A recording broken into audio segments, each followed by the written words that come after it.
Get your things. You're coming home. 5 words that shattered a widow's despair and a hermit's solitude. When ex-Marshal Joshua Miller heard gunfire pierce the Montana blizzard, he had 2 choices. Ignore it like he'd ignored the world for 3 years, or break his vow of isolation. What he found in that collapsing cabin, a mother defending her starving children with empty hands, would drag him back into the fight he'd sworn to abandon forever. Before we begin, hit that subscribe button and stay until the end. Comment which city you're watching from. I want to see how far this story travels. The gunshot cracked through the frozen air like bone breaking. Joshua Miller's axe stopped mid-swing blade buried deep in pine. He stood there in his woodpile breath, clouding white, listening to the silence that followed. Then another shot punched through the afternoon. Then shouting male voices rough with whiskey and entitlement. 3 years. 3 years of chopping wood and keeping his head down, and now this. He should walk away. That's what he did now. That's who he'd become. The third shot made him move. His rifle came off the cabin wall, and the weight of it settled into his hands like a piece of his soul he'd tried to bury. He moved through the snow with the practiced silence of a man who'd hunted worse than animals through worse than winter. The trees blurred past. His boots found solid ground by instinct. Behind him, his axe stayed buried in the stump forgotten. The Bennett cabin came into view through the pines, one wall sagging inward like a broken rib, smoke limping from a chimney that looked ready to collapse. 4 horses stood outside, too expensive for this part of Montana. Their breath steamed in the cold air. Joshua circled wide, using the tree line for cover. Through the gaps in the weathered logs, he could hear them now. "Don't care what you think you're owed." A woman's voice sharp, with the kind of desperation that came from having nothing left to lose. "I got nothing to give you." "Your husband thought different when he signed this." Young male voice, educated the kind that had never been punched in the mouth. $200, Mrs. Bennett, due last November. He's dead. Thomas is dead, and you know it. Makes no difference to the debt. It passes to you. That's contract law. Joshua reached the north wall and pressed against it. Through a gap in the chinking, he got his first clear look inside. Sarah Bennett stood in the center of that one-room cabin like a warrior with no weapons. Behind her, 2 children huddled together, a boy who couldn't be more than 8, wheezing with each breath, and a girl, maybe 12, gripping her brother's hand so tight her knuckles had gone white. 4 men crowded the small space. The speaker wore a coat that cost more than most families made in half a year. James Wallace. Joshua knew the name, even if he'd never spoken to the man. Banker's son. The kind who thought money made him bulletproof. Behind Wallace, 3 hired men with the dead eyes of people who'd stopped asking questions about right and wrong. "I'll give you 1 week, Wallace said, taking a step closer to Sarah. 1 week to find $200, or I take what's owed." "Take what?" Sarah's laugh came out like broken glass. "Look around you. I got a table with 3 legs and a roof that leaks when it rains." Wallace's smile never reached his eyes. "You got land. Half an acre. That'll cover the debt and interest." "This land's worthless. No water rights, no timber value." "Not my problem, Mrs. Bennett. That's business." Wallace turned toward his men. "Mark it down in the book. 1 week, or we file for seizure." That's when the boy coughed a wet, rattling sound that made Joshua's chest tighten like a fist was squeezing his lungs. The kid doubled over, fighting for air that wouldn't come. Sarah dropped to her knees beside him, one hand on his back. "Tommy, breathe for me, baby. Just breathe." "What's wrong with him?" one of the hired men asked, stepping back like the kid's suffering might be catching. "Asthma," Sarah said, still rubbing circles on the boy's back. "The cold makes it worse. Please, Mr. Wallace, just give me more time." 1 week. Wallace moved toward the door. Sarah did something then that made Joshua's finger find his trigger. She grabbed Wallace's boot with both hands.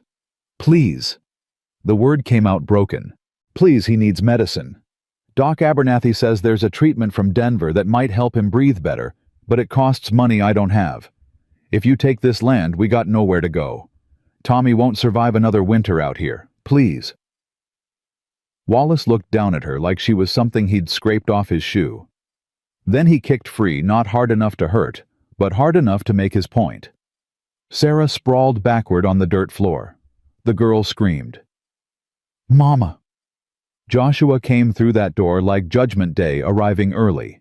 The rifle appeared first barrel steady, pointing at the space between Wallace's eyes. 4 heads snapped around. 4 sets of eyes went wide. "Gentlemen," Joshua said, his voice quiet in a way that made it more dangerous. "The lady asked you to leave." Wallace recovered faster than Joshua expected. "Privilege did, that made you stupid and brave in equal measure." "This is private business, mister. You need to move along." "Can't do that." "Do you have any idea who my father is?" "Don't care who your father is. Don't care who you are. You're leaving. Only question left is whether you walk out or get carried." One of the hired men, the one with a scar across his jaw, let his hand drift toward his hip. Joshua's rifle shifted maybe 1 degree, just enough. "I wouldn't," Joshua said. "I'm old and my hands shake sometimes from an old war wound. Might miss what I'm aiming at. Might hit something you need, like your face." The hand froze. Wallace's cheeks flushed red. "You're making a serious mistake. My father is Judge Thaddeus Wallace. He owns half this county.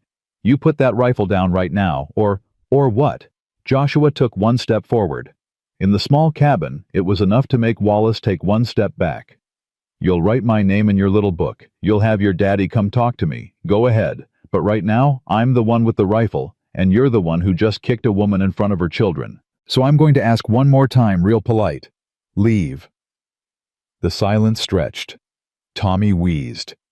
Sarah stayed on the floor, one arm wrapped around her daughter. The stove crackled. Finally, Wallace laughed cold and sharp, the kind of laugh that promised future pain. All right, we're leaving." He looked past Joshua to Sarah. "1 week, Mrs. Bennett. When I come back, I'm bringing Sheriff Thompson and the paperwork. You can either pay what's owed, or you can watch us take this property. Your choice." He gestured to his men, and they filed out. Joshua stayed in the doorway, rifle ready, watching them mount their expensive horses. Watching them ride into the gray afternoon hoofbeats fading into the distance. He didn't move until the sound disappeared completely. Didn't lower the rifle until there was nothing but wind, and the boys labored breathing. Then he turned around. Sarah had pulled herself up, both children pressed against her sides. Her dress was dirty from the floor. Her hair had come loose from its pins. But her eyes were dry in that terrible way that meant she'd already cried herself empty. "Thank you," she said. "I don't know who you are, but thank you." Joshua looked around the cabin properly now. Really looked. 1 room, maybe 12 feet on a side. Dirt floor packed hard from use. A cast-iron stove that looked held together by rust and prayer. 1 window with oiled paper instead of glass. In the corner, what passed for beds, straw mattresses so thin he could see the floorboards through them. His eyes landed on the table. 3 tin plates with scraps rabbit bones that had been boiled at least twice for soup, some kind of root vegetable gone soft and gray. A half loaf of bread so hard it could be used as a weapon. They were eating garbage. "How long?" he asked. "I'm sorry. How long have you been out here alone?" Sarah lifted her chin, and he watched pride fight shame across her face. Pride won, but barely. "My husband Thomas died 4 months ago. Cave-in at the Silver Creek mine. We've been managing since then." Managing. That word hung in the air between them like a lie they both knew was breaking. Tommy coughed again, that wet, drowning sound that spoke of lungs filling with fluid they couldn't expel. The boy's lips had a blue tinge around the edges. "Emma." The girl looked at Joshua with eyes that had seen too much, understood too much, aged too fast. "You got family?" Joshua asked. "Anyone in town who might help?" "No." "Friends?" Sarah's silence answered that question. Joshua moved to the sagging wall and tested it with 1 hand. The whole structure shifted.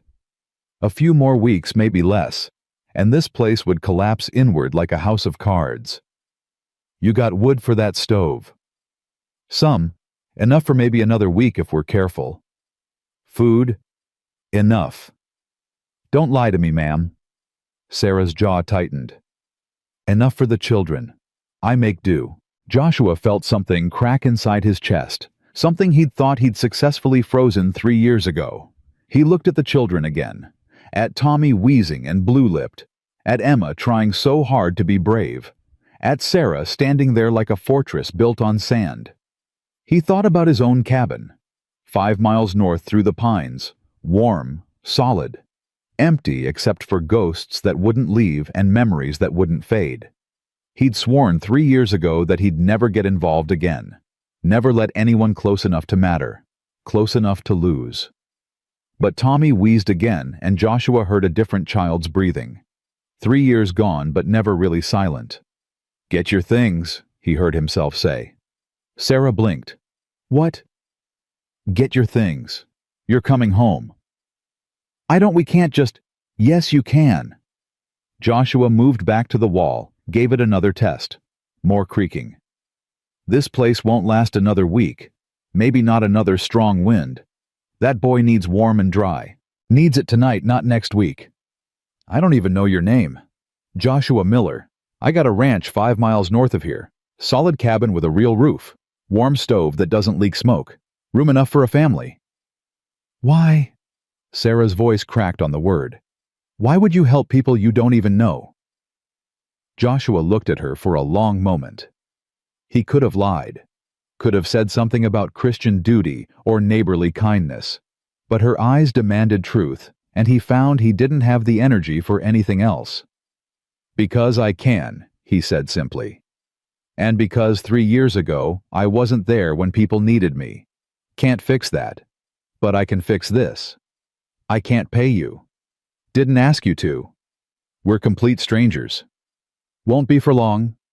Joshua turned to Emma. Can you pack? The girl nodded slowly. Good. Pack warm clothes first. Whatever food you got left, blankets, anything that matters. You got 10 minutes. Mama! Emma looked at her mother confused and hopeful and scared all at once. Sarah stared at Joshua like he was a fever dream that might disappear if she blinked. Her hands were shaking. Then Tommy coughed again, harder this time, his whole small body convulsing with it, and something in Sarah's face crumbled and reformed harder. Emma, she said quietly, do what Mr. Miller says. The next 10 minutes moved fast. They owned almost nothing, some clothes, more patches than fabric, a few tin dishes, a photograph in a cracked wooden frame. Sarah wrapped Tommy in every blanket they had, while Emma stuffed a flour sack with their possessions. The girl moved with surprising efficiency, making quick decisions about what mattered and what didn't. Joshua found himself watching them. These people he'd known for less than an hour. Sarah's hands were rough with work, her dress patched and repatched, but she moved with a kind of fierce grace, a determination that spoke of battles fought and not yet lost. He checked the western horizon through the window. The sun was dropping fast, and with it went what little warmth the day had held. In the west, clouds were building dark and heavy, the kind that meant snow. Not the gentle kind, the killing kind. Storm's coming, he said. We need to move now. Sarah lifted Tommy into her arms. The boy had stopped wheezing, but Joshua knew that might be worse. Sometimes they stopped fighting right before they stopped breathing. Can you walk? He asked Emma. Yes, sir. Her voice was small but steady. Good. Stay close to me. Don't stop unless I say stop. If the wind picks up, we keep moving anyway. You understand? Both Emma and Sarah nodded. All right then. Joshua shouldered their single flour sack. It weighed almost nothing. He grabbed his rifle and opened the door. The cold hit them like a physical blow. The first mile went easy enough. The wind stayed low, the snow held off, and Joshua set a pace he thought they could maintain, not fast, but steady. He glanced back every 30 seconds or so, making sure they kept up. Emma walked with grim determination, her thin coat buttoned to her chin. Sarah carried Tommy like he weighed nothing like maternal love could compensate for muscle and strength. The boy's head lolled against her shoulder. The second mile the wind woke up. It came from the north like something with teeth sharp enough to cut through their clothes and fine skin. The temperature dropped 10 degrees in 10 minutes. Sarah stumbled over a hidden root, caught herself, kept moving. "How much farther?" she called out, her voice barely carrying over the wind. 3 miles. He watched her face go pale, but she nodded and kept walking. That impressed him. No complaints, no hesitation. Just grim acceptance and forward motion. The third mile the snow started. Not gentle flakes drifting down like in children's stories. This was Montana winter, showing its teeth, hard driving snow that came horizontal in the wind, erasing the world one white curtain at a time. Visibility dropped to maybe 20 feet. Then 10. Joshua knew these mountains, knew them in summer and winter, day and night. He could navigate them blind if he had to. But even he had to slow down now, checking landmarks that disappeared as fast as he found them. "Mr. Miller?" Emma's voice thin and scared. He turned. The girl had fallen, was struggling to get up. Her hands were shaking too badly to find purchase in the snow. Sarah couldn't help. She had Tommy, and the boy was dead weight now, unconscious or close to it. Joshua backtracked, grabbed Emma's arm, pulled her to her feet. Her hands were ice cold even through her gloves. "I'm sorry," she whispered. "I'm trying. I promise I'm trying." "I know you are." Joshua made a decision. He took Tommy from Sarah's arms, settled the boy against his chest with one arm. The kid was burning up with fever despite the cold. "You hold your mama's hand now. Both of you follow my footprints exactly. Step where I step. Don't go anywhere else. Understand? Your rifle." Sarah started. "Forget the rifle." Joshua's voice was firm. "Won't do us any good if we freeze. Just follow me. Don't think. Don't look around. Just follow." He started walking again, slower now, testing each step. Behind him, Sarah and Emma held on to each other, stumbling forward because stopping meant dying, and they all knew it. The fourth mile nearly killed them. The wind became something alive, something with personality and malice. It screamed through the pines like a creature hunting. It threw snow in their faces like fists. Joshua's world narrowed to the next step, then the next. Tommy's shallow breathing against his chest, the only thing that told him the boy was still alive. His feet had gone numb 20 minutes ago. His face felt like leather stretched too tight. But he kept moving because stopping wasn't an option, because 3 people were depending on him, because he'd failed before and couldn't fail again. Behind him, Sarah and Emma held each other upright, moving forward on nothing but will. Then Emma fell again. This time, she didn't get up. Just lay there in the snow, done. "I can't," she sobbed. "I'm sorry, I can't." "Yes, you can." Joshua's voice was hard as iron. "Get up." "I can't feel my feet." "Don't need to feel them. Just need to move them. Get up."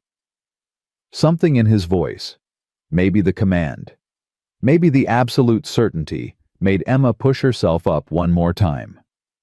Sarah grabbed her daughter's arm, and they started moving again. That's when Joshua's cabin appeared, through the white curtain of snow, like salvation made of logs and timber. "There!" he shouted over the wind. "See it 50 yards!" Those 50 yards took an eternity. Each step was a separate battle against snow that had drifted knee-deep in places. But finally, they staggered onto the porch. Joshua kicked the door open, and they burst inside. The cabin was dark and cold, but compared to outside, it felt like paradise. Joshua laid Tommy on his bed, an actual bed, with a real mattress, not straw on the floor. His hands moved on autopilot muscle memory from years of frontier living. Light the lamp, stoke the stove, grab blankets. "Get by the fire," he told Sarah and Emma. "Get those wet clothes off right now. Don't argue. Just do it." He turned his attention to Tommy. The boy's breathing was so shallow it barely moved his chest. His lips had gone from blue to gray. Joshua stripped off the wet layers with practiced efficiency, wrapped him in dry wool blankets, held him close to share body heat. "Come on, kid," he muttered. "Come on. You didn't walk 4 miles through hell to quit now. Breathe." Sarah appeared beside him, still shivering but functional. "Let me." She took her son, began rubbing his arms, his legs, his chest, trying to force warmth and circulation back into his small body. Her lips moved in what might have been prayer. Emma huddled by the stove, wrapped in a blanket, crying silently. Joshua put coffee on to boil, added whiskey to 3 tin cups, a small amount to Emma's more, to Sarah's most, to his own. They drank in silence, listening to the storm rage outside and Tommy's labored breathing inside. Minutes passed. 5, 10, 15. Then Tommy stirred, coughed. His eyelids fluttered. Color began seeping back into his lips, slow but steady. Sarah made a sound halfway between a laugh and a sob. "He's warming up. Oh God, he's going to be okay." Joshua nodded and turned away before she could see his face, see whatever was written there. He busied himself at the stove, putting together a meal from what he had: salt pork beans, actual bread. Not much, but more than they'd seen in months, probably. They were halfway through eating when the pounding started. Not knocking. Pounding. Fists on wood, aggressive and demanding. "Joshua Miller, open this door." Joshua's hand found his rifle where it leaned against the wall. He looked at Sarah and watched her face drain of color. "You know that voice?" he asked quietly. "Judge Wallace?" she whispered. "James's father." Of course it was. Joshua moved to the door, rifle in one hand. "It's late, Judge. Storm's getting worse. State your business." "Open this door, Miller. I won't ask twice." Joshua opened it, but only a crack rifle barrel visible in the gap.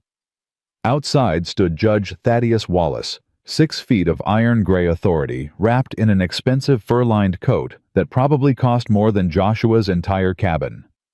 Behind him, Sheriff Thompson looked deeply uncomfortable, his hand resting on his gun belt, more out of habit than threat. "Judge," Joshua said, his voice neutral, "what brings you out in weather like this?" "You're harboring fugitives, Miller. Trespassers." The judge's voice was all courtroom authority and frontier power. "My son filed a formal complaint. Mrs. Bennett and her children are in violation of their contract and their lease. They have no right to be here or anywhere else until their debts are settled." "Your son's a liar." The judge's eyes went flat and cold. "Watch yourself." "I am watching.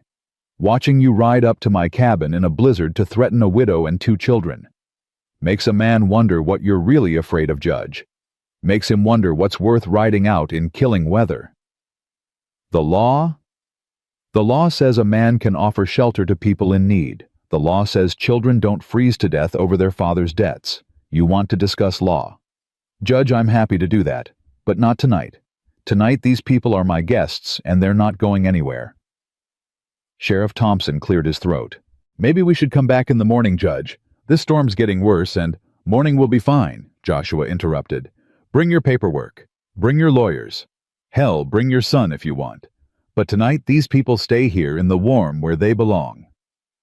Wallace stared at him for a long moment. "You're making a powerful enemy, Miller." "Made worse." Joshua kept his voice level, almost bored. "And I'm still standing. Good night, Judge." He closed the door, locked it with the iron bar, stood there listening until he heard horses leaving their hoofbeats muffled by snow.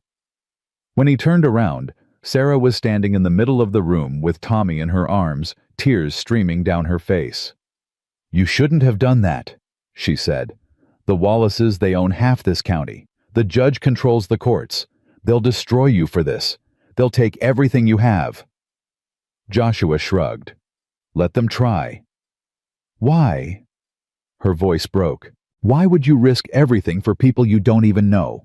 For people you met 2 hours ago?" Joshua looked at Tommy, sleeping peaceful now in his mother's arms. Looked at Emma curled by the fire with eyes that were starting to trust him. Looked at Sarah, brave and broken, and still fighting. Because 3 years ago, he said quietly, I wasn't there when people needed me. I was chasing outlaws that didn't matter in the long run. Came home to find my wife and son dead from fever. No one there to help them. No one to fetch the doctor or bring medicine or just be there. He paused. I live with that every day. Every single day. So maybe I can't fix the past. Maybe I can't bring them back. But I can fix tonight. I can be here now. Sarah nodded slowly, wiping her eyes. What do we do in the morning when they come back? Morning, we figure out what Wallace really wants. Joshua moved to the window, stared out at the white darkness and the storm that showed no signs of stopping. Because men like him don't ride out in blizzards over $200 and a worthless half-acre. There's something else going on. Something bigger. Like what? Don't know yet. Joshua turned back to face her. But we're going to find out. Together. Sarah was quiet for a moment. Then, Mr. Miller. Joshua. Joshua. She said his name carefully, like she was testing its weight. Have we met before? Something about you seems familiar. Joshua studied her face, really looked at her for the first time. Mid-30s, he guessed. Brown hair shot through with premature gray. Lines around her eyes from squinting into sun and worry. But there was something in the shape of her face, the way she held herself. Where are you from originally? He asked. Pennsylvania. Little town outside Gettysburg. She shifted Tommy in her arms. I worked as a nurse during the war. Battlefield hospitals mostly after the fighting moved through. Joshua went very still. Gettysburg. Yes. Why? He moved to the mantel, pushed aside some dust, pulled down a small tin daguerreotype. Opened it. Looked at it for a long moment, before turning it around to show her. The image was faded but clear enough, a younger Joshua in Union blue one arm, in a sling standing next to a woman in a nurse's apron. Sarah's hand flew to her mouth. That's me. Oh my God, that's me. July 1863. Joshua said. I took shrapnel in my shoulder. Field hospital. You worked on me for 3 days while I had fever. Kept telling me stories to keep me awake. Stories about wanting to go west after the war, wanting to see mountains. You said you were a marshal from Montana. Sarah's voice was barely a whisper. You promised if I ever made it west, you'd show me the Rockies. Promised a lot of things back then. Joshua set the daguerreotype back on the mantel. War changes people. Life changes them more. I looked for you, Sarah said. After the war, before I met Thomas. Wrote to the marshal's office in Helena. They said you'd resigned. No forwarding address. I resigned after my family died. Moved up here. Stopped answering letters. Stopped a lot of things. Sarah looked at him with new understanding. So that's why. That's why you helped us. Because of a promise made 22 years ago. No. Joshua's voice was firm. I helped you because it was right. Because you needed help and I could give it. The past. He gestured at the daguerreotype. The past just explains why it hurt so much to say yes. They stood there in silence for a moment, history settling between them like snow. Then Tommy coughed softer now, easier, and the spell broke. You should sleep, Joshua said. Take the bed with Tommy. Emma can have the cot by the fire. I'll take the floor. I can't take your bed. You can and you will. I've slept in worse places. He pulled blankets from a chest, started making a pallet on the floor. We got a hard day coming tomorrow. Whatever Wallace wants, he wants it bad.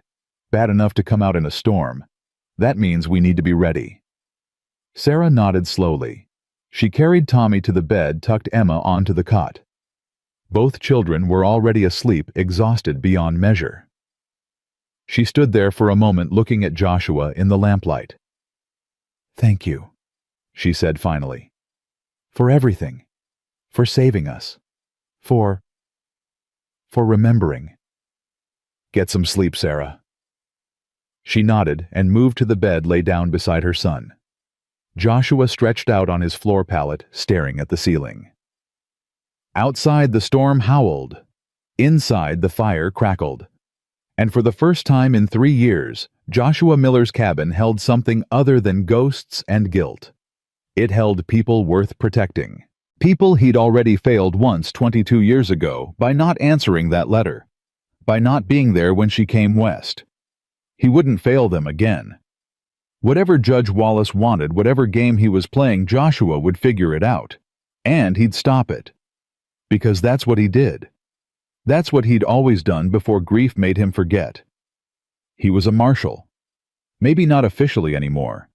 But some things you didn't resign from. Some things were in your blood.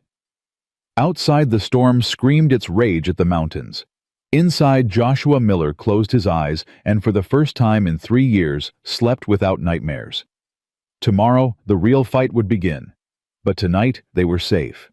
They were warm. They were together. And sometimes, that was enough. And morning came with silence.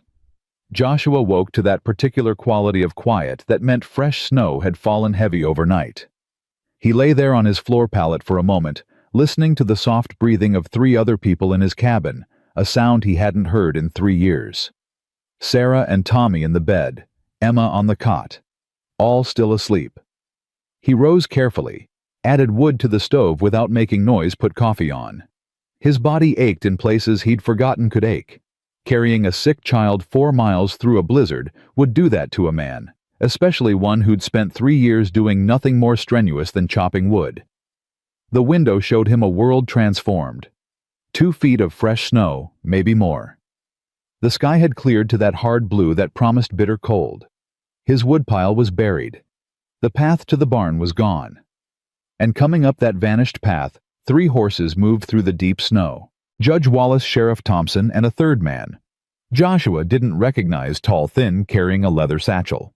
A lawyer, probably. Joshua had maybe 5 minutes before they reached the cabin. He moved to the bed, touched Sarah's shoulder gently. She woke instantly, the way people did when they'd spent months sleeping, light always listening for danger.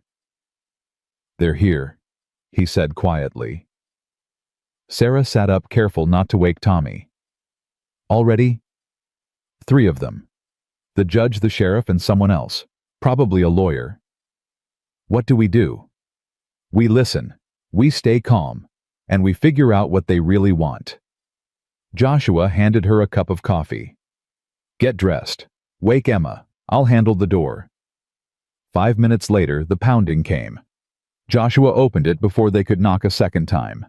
The 3 men stood on his porch, snow to their knees, breath steaming. "Gentlemen," Joshua said, "coffee's on if you want it." Judge Wallace brushed past him without invitation, tracking snow across the floor. The sheriff followed, looking apologetic. The lawyer came last, wiping his spectacles. "Mrs. Bennett?" The judge's voice filled the small cabin. "I'm here in my official capacity as circuit judge to inform you that your lease on the Bennett property is hereby terminated due to non-payment of debts. You have until sundown to vacate these premises." "These aren't her premises," Joshua said. "This is my cabin. She's my guest. Guest or not, she's still in violation." The judge pulled a paper from his coat. "This is a writ of seizure for the Bennett property and all assets therein. Sheriff Thompson will execute it at noon today." Sarah stood beside the bed, one hand on Tommy's shoulder. The boy was awake now, watching with wide, frightened eyes. Emma pressed against her mother's other side. "There's nothing there to seize," Sarah said. "You've seen the cabin. It's falling apart. The land has no value." "The land has the value I assign it." The judge's smile was cold. "And I'm assigning it sufficient value to cover your late husband's debts." "This is about more than debt." Joshua stepped between the judge and Sarah. "What do you really want, Wallace?" "I want what's legally owed. You rode out in a blizzard last night for $200. Try again." The judge's eyes narrowed. Careful, Miller. I'm done being careful. You want that land for something. Something your son mentioned yesterday, probably. Something worth more than a widow's half-acre. The lawyer, a nervous man named Pemberton Joshua, would learn later, cleared his throat.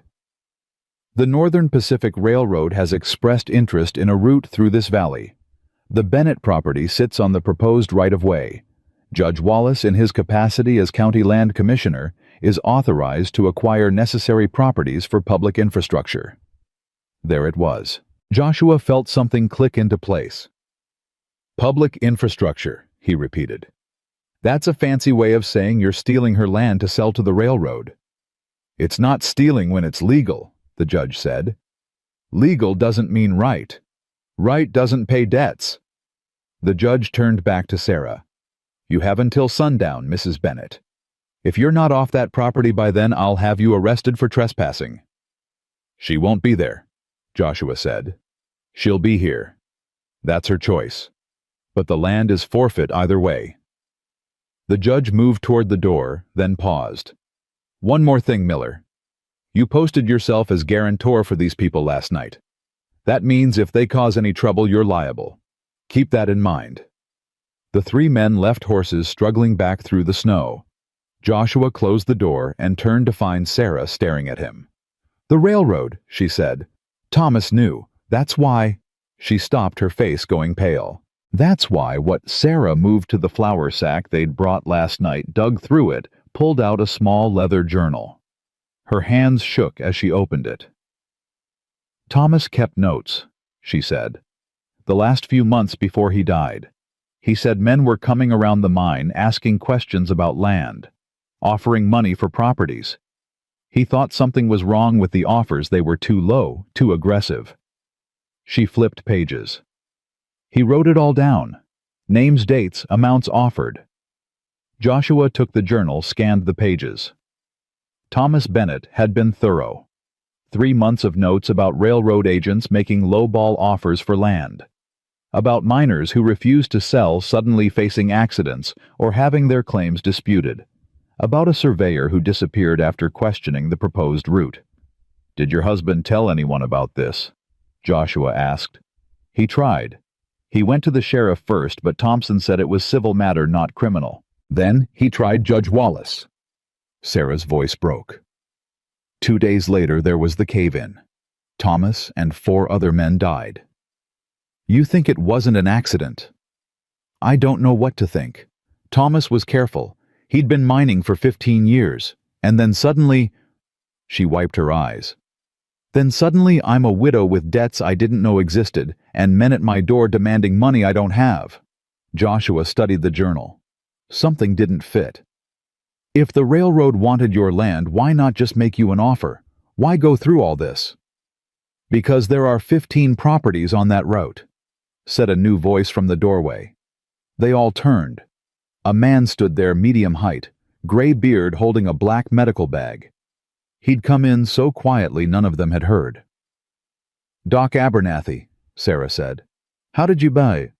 Saw Wallace riding out at dawn, figured he was heading here. The doctor moved to the stove, poured himself coffee without asking.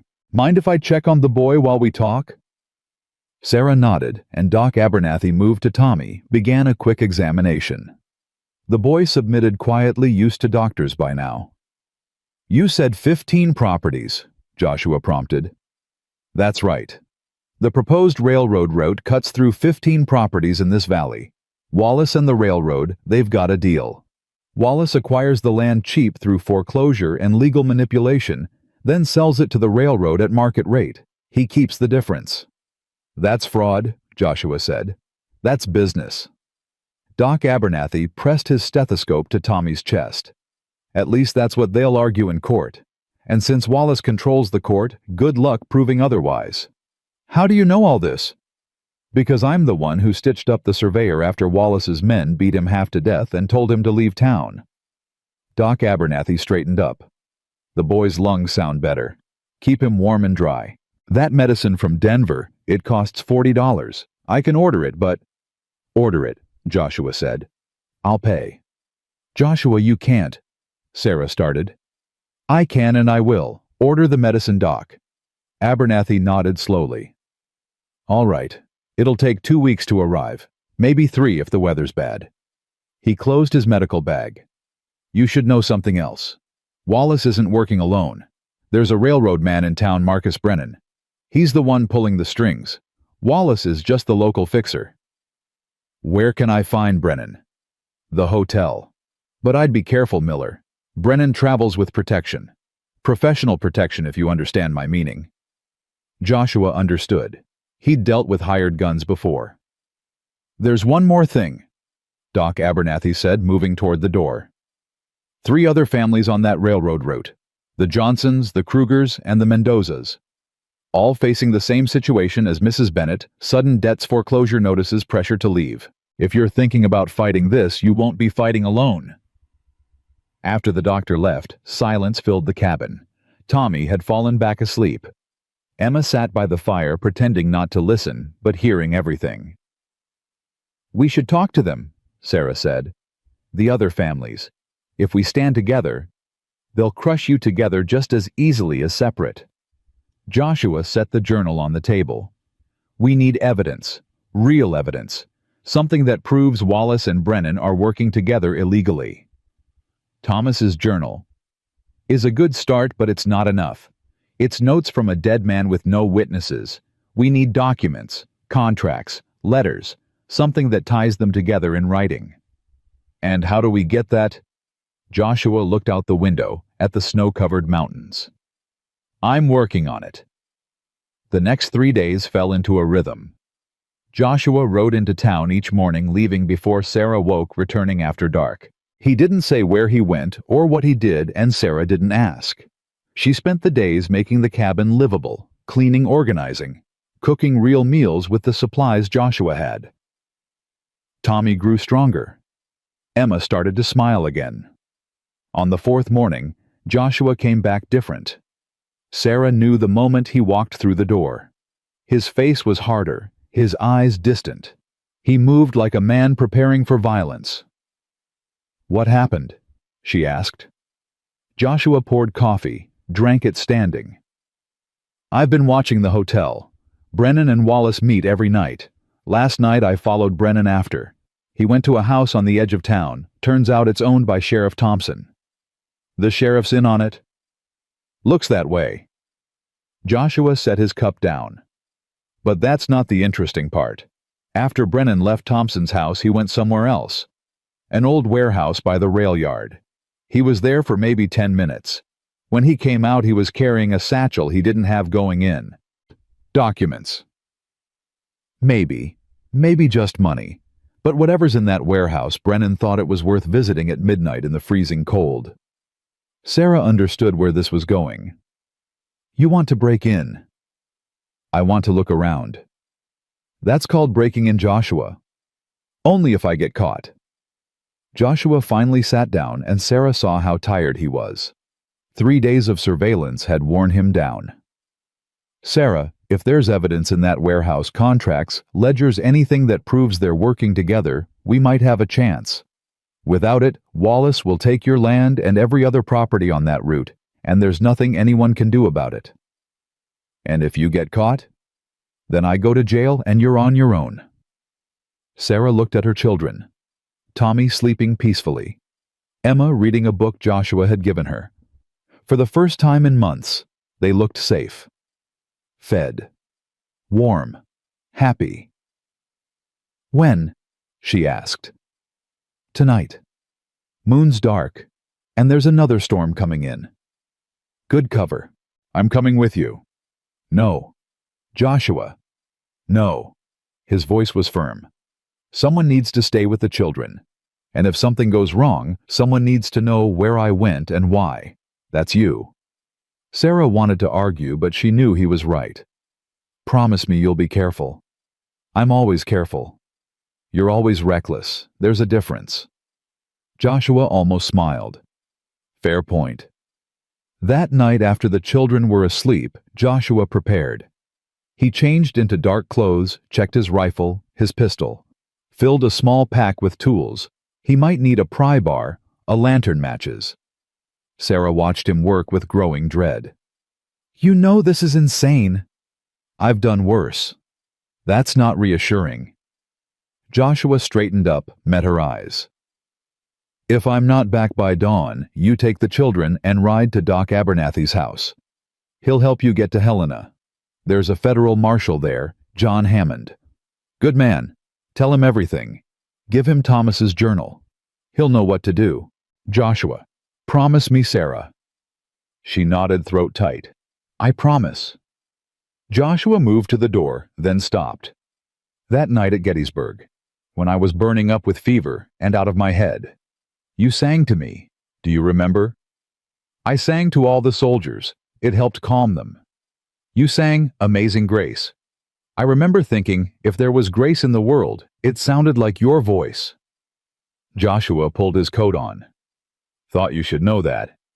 He was gone before she could respond, vanishing into the darkness and the beginning snow. Sarah sat by the fire waiting. Tommy stirred in his sleep. Emma muttered something unintelligible. The cabin creaked in the wind. She picked up Thomas's journal, read through it again. Her husband's handwriting careful and precise. Notes about men who'd threatened him. About offers that were really demands.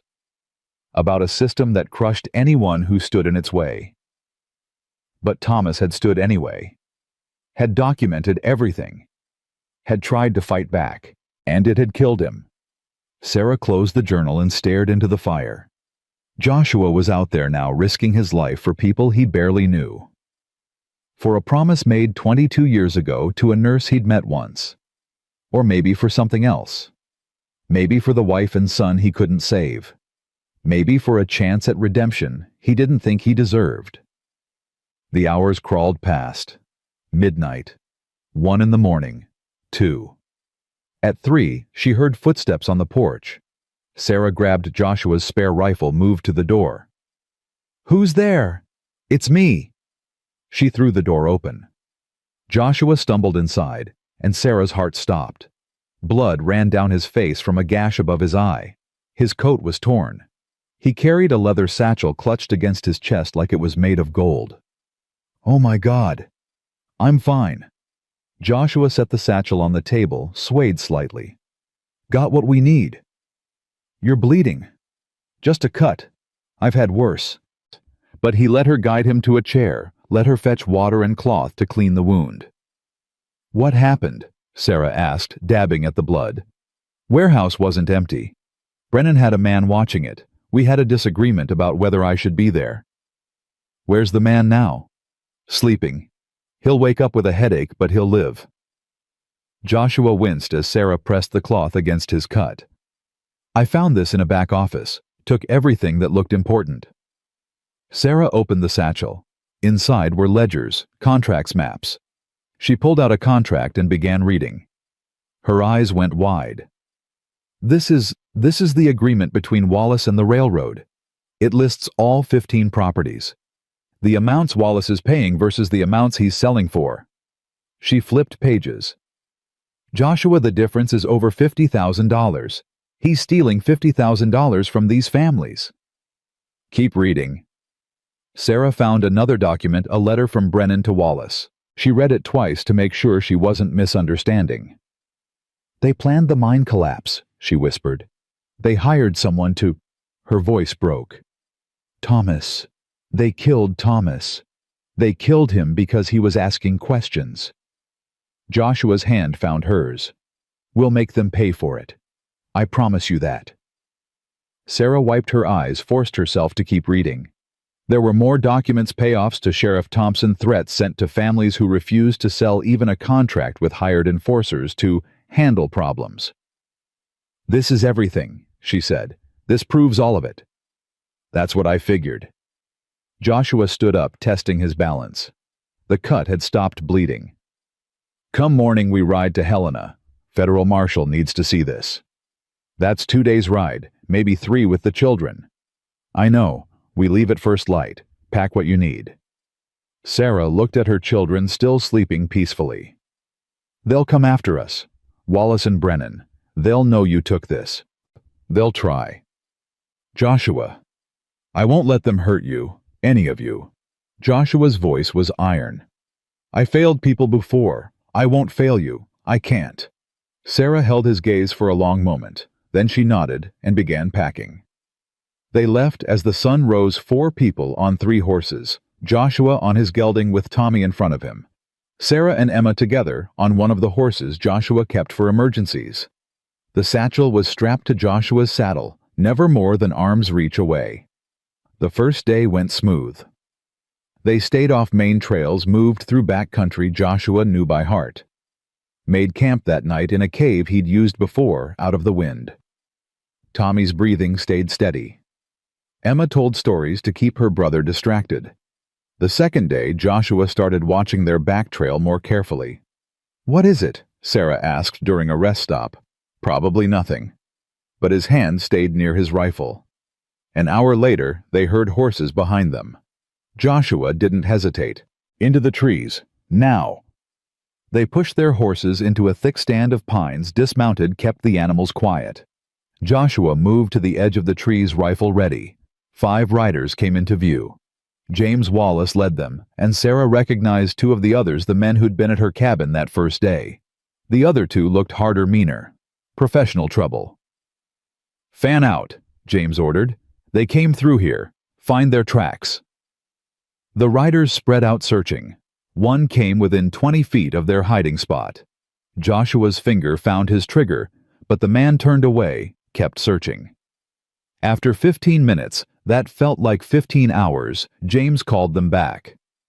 "They're not here. Keep moving north. They're heading for Helena. We'll cut them off at Devil's Pass." The riders moved on, and Joshua waited another 10 minutes before relaxing. "They know where we're going," Sarah said. "They're guessing, but it's a good guess." Joshua helped her and Emma remount. Devil's Pass is the fastest route to Helena, but there are others. Slower routes. Much slower. Add another 2 days, maybe 3. Sarah looked at Tommy, already exhausted from 2 days of riding. "Can he make it?" "He'll have to." Joshua swung into his saddle. "Because if we go through Devil's Pass, we ride straight into an ambush. And I'm not that lucky or that good." They changed direction, heading east into rougher country. The terrain got steeper, the trails less defined. Snow was deeper here, slowing them down. They made maybe 10 miles before dark forced them to stop. That night camped in another cave with a small fire. Emma asked the question Sarah had been dreading. "Are we going to die?" Joshua looked up from sharpening his knife. "No. But those men are behind us, and they don't know where we are. We've got supplies, and we've got these mountains. That's enough. What if they find us?" "Then I'll handle it." Joshua's voice was gentle but firm. "Emma, I know you're scared, but I promise you I will not let them hurt you or your brother or your mother. You understand, I promise." Emma nodded, but Sarah could see the doubt in her daughter's eyes. The girl had seen too much broken promise in her short life to trust easy. That night Sarah couldn't sleep. She lay next to her children, listening to Joshua keep watch by the cave entrance. Around midnight, she gave up and joined him. "You should rest," he said, without looking at her. "Can't." Sarah sat down beside him. "Joshua, what if we don't make it? What if we'll make it? You can't know that." "Yes, I can." Joshua turned to face her. "Sarah, I've been dead inside for 3 years, going through motions waiting for nothing. Then I heard that gunshot and something woke up. Something I thought was gone forever." "What?" "Purpose, reason, something worth fighting for." His hand found hers in the darkness. "I will get you to Helena. I will get that evidence to the marshal, and I will see Wallace and Brennan pay for what they did. That's not hope. That's not faith. That's just fact." Sarah felt tears on her cheeks. "I'm glad it was you. That day at my cabin. I'm glad it was you who came." Joshua squeezed her hand once, then stood up. "Get some sleep. We've got hard riding tomorrow." The third day brought them to the Snake River Canyon. Joshua led them along a narrow trail that hugged the canyon wall 200 feet above churning water. The horses picked their way carefully, and Sarah tried not to look down. They were halfway across when they herded horses ahead blocking the trail. Joshua pulled up short. 3 riders waited where the trail narrowed to single file. No way around. No way back without being exposed on the open trail. Sarah recognized one of them immediately. Marcus Brennan himself, flanked by 2 hired guns. "Mr. Miller?" Brennan called out, his voice carrying across the distance. "I believe you have something that belongs to me." "Nothing here belongs to you," Joshua called back. "The satchel, the documents you stole. Hand them over and you can all ride away. Otherwise—" Brennan shrugged. "This is a dangerous trail. Accidents happen." Joshua's mind raced. 3 men ahead. James Wallace and 2 more probably behind them by now, trapped on a trail barely wide enough for 1 horse. He looked at Sarah, at the children. Tommy was pale with fear, Emma trying to be brave. Then Joshua did something Sarah didn't expect. He smiled. "All right, Brennan, you win." Joshua reached for the satchel. "But you come get it yourself. I don't trust your men not to shoot the moment I hand it over." Brennan considered this. Then he nodded and urged his horse forward, leaving his men behind. He was 10 feet away when Joshua threw the satchel, not to Brennan, but over the edge of the cliff. "No!" Brennan screamed, watching it fall toward the river. In that moment of distraction, Joshua drew his pistol and fired not at Brennan, but at the ground between the man's horse's front legs. The horse reared, panicked, and Brennan fought for control on the narrow trail. "Ride!" Joshua shouted to Sarah. "Now!" She didn't question, just kicked her horse forward. Emma screamed, but held on. Joshua snatched Tommy, wheeled his own horse, and charged back the way they'd come. Behind them, gunfire erupted. Bullets whined off rocks. Joshua hunched over Tommy, making himself a shield, and pushed his horse harder. They burst around a bend and found exactly what Joshua expected: James Wallace and 2 men blocking the trail. But Joshua had been counting on that. He'd spotted something earlier, a side trail so narrow he'd almost missed it. Without slowing, he turned his horse onto it, Sarah following on instinct. The trail dropped steeply, winding down the canyon wall. Too steep, too fast. Joshua's horse slipped, caught itself, kept going. Behind them, Sarah's horse stumbled. Emma screamed again. Then they were at the bottom on the canyon floor, the river roaring beside them. Joshua didn't stop. He followed the river east away from the trails into country only someone who knew these mountains could navigate. They rode for 2 more hours before Joshua finally slowed, found a place to hide. The horses got everyone under cover. Tommy was crying. Emma was shaking. Sarah looked like she might break. "The satchel," Sarah said. "You threw away the evidence." "I threw away a satchel full of blank paper and rocks." Joshua pulled the real satchel from inside his coat. "The real one's been under my shirt since we left. Figured they'd try something like this eventually." Sarah stared at him. Then she laughed, high and slightly hysterical, but real. "You magnificent bastard." Joshua allowed himself a small smile. Then he checked Tommy, who'd stopped crying and was just clinging to his mother now. Checked Emma, who was bruised but unbroken. "We can't make Helena now," Sarah said. "They'll have every trail watched." "Don't need to go to Helena." Joshua pointed east. "Fort Benton's 3 days that way. Federal marshal stationed there too. We can make it if we keep moving." 3 more days. 3 more days. Sarah looked at her exhausted children, at the man who'd risked everything to save them. She straightened her shoulders and nodded. "Then let's move." They rode through the night, through the next day, through another night. Stopped only when the horses absolutely had to rest. Ate cold food. Slept in shifts. On the morning of the 3rd day, Fort Benton appeared on the horizon like a promise kept. Joshua had never been so relieved to see civilization. They rode through the gates, and Joshua asked for the federal marshal. found him in his office, a lean man named Harrison, with sharp eyes and a no-nonsense demeanor. Joshua set the satchel on Harrison's desk. "Marshal, my name's Joshua Miller, former marshal out of Helena.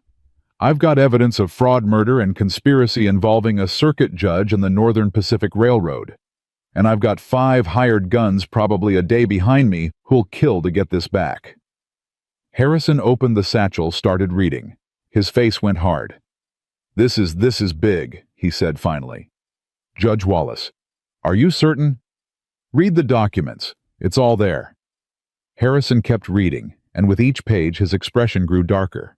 Finally he looked up at Sarah. "Mrs. Bennett, these notes, your husband wrote these?" "Yes, sir." "I'm sorry for your loss, and I'm sorry no one helped him when he asked for it." Harrison stood up. "I'm placing Judge Thaddeus Wallace and Marcus Brennan under arrest, and I'm issuing warrants for James Wallace and anyone else named in these documents." "They're coming," Joshua warned. "Could be here today. Let them come. This is a federal fort. They try anything here, they'll face a lot more than legal trouble." Harrison called for his deputies. "Get these people food, water, and a place to rest. And someone send a telegraph to Helena. I want backup here by tomorrow." As the deputies led them away, Sarah caught Joshua's arm. "We did it. We actually did it." Joshua nodded, suddenly so tired he could barely stand. "Yeah, we did." That night, in a real bed in the fort's guest quarters, Sarah let herself cry. For Thomas. For the last 4 terrible months. For the fear that was finally over. Tommy slept peacefully, his breathing easier than it had been in weeks. Emma curled beside her mother, safe at last. And in the next room, Joshua Miller slept without dreams for the second time in 3 years. Outside, somewhere in the darkness, 5 men rode toward Fort Benton with vengeance in their hearts. But inside the fort walls, 4 people who'd survived hell together finally rested. Tomorrow would bring new fights. Tomorrow would bring trials and testimony and justice. But tonight, they were safe. And sometimes that was enough. The attack came at dawn. Joshua was already awake, standing at the window of the guest quarters, watching the sky turn from black to gray. He'd learned long ago that men who meant violence preferred the uncertain light of early morning, late enough to see early enough that most people were still sleeping. He saw them coming before the sentries did. 5 riders approaching the fort gates at a pace just slow enough to avoid immediate alarm, but fast enough to reach the walls before anyone could properly react. "Sarah," he said quietly, not turning from the window. "Get the children.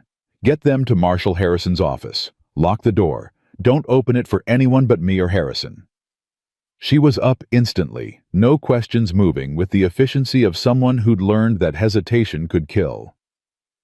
Emma woke silently, already reaching for Tommy. They'd all learned to move fast these past days. Joshua grabbed his rifle and was out the door before Sarah had Tommy fully dressed.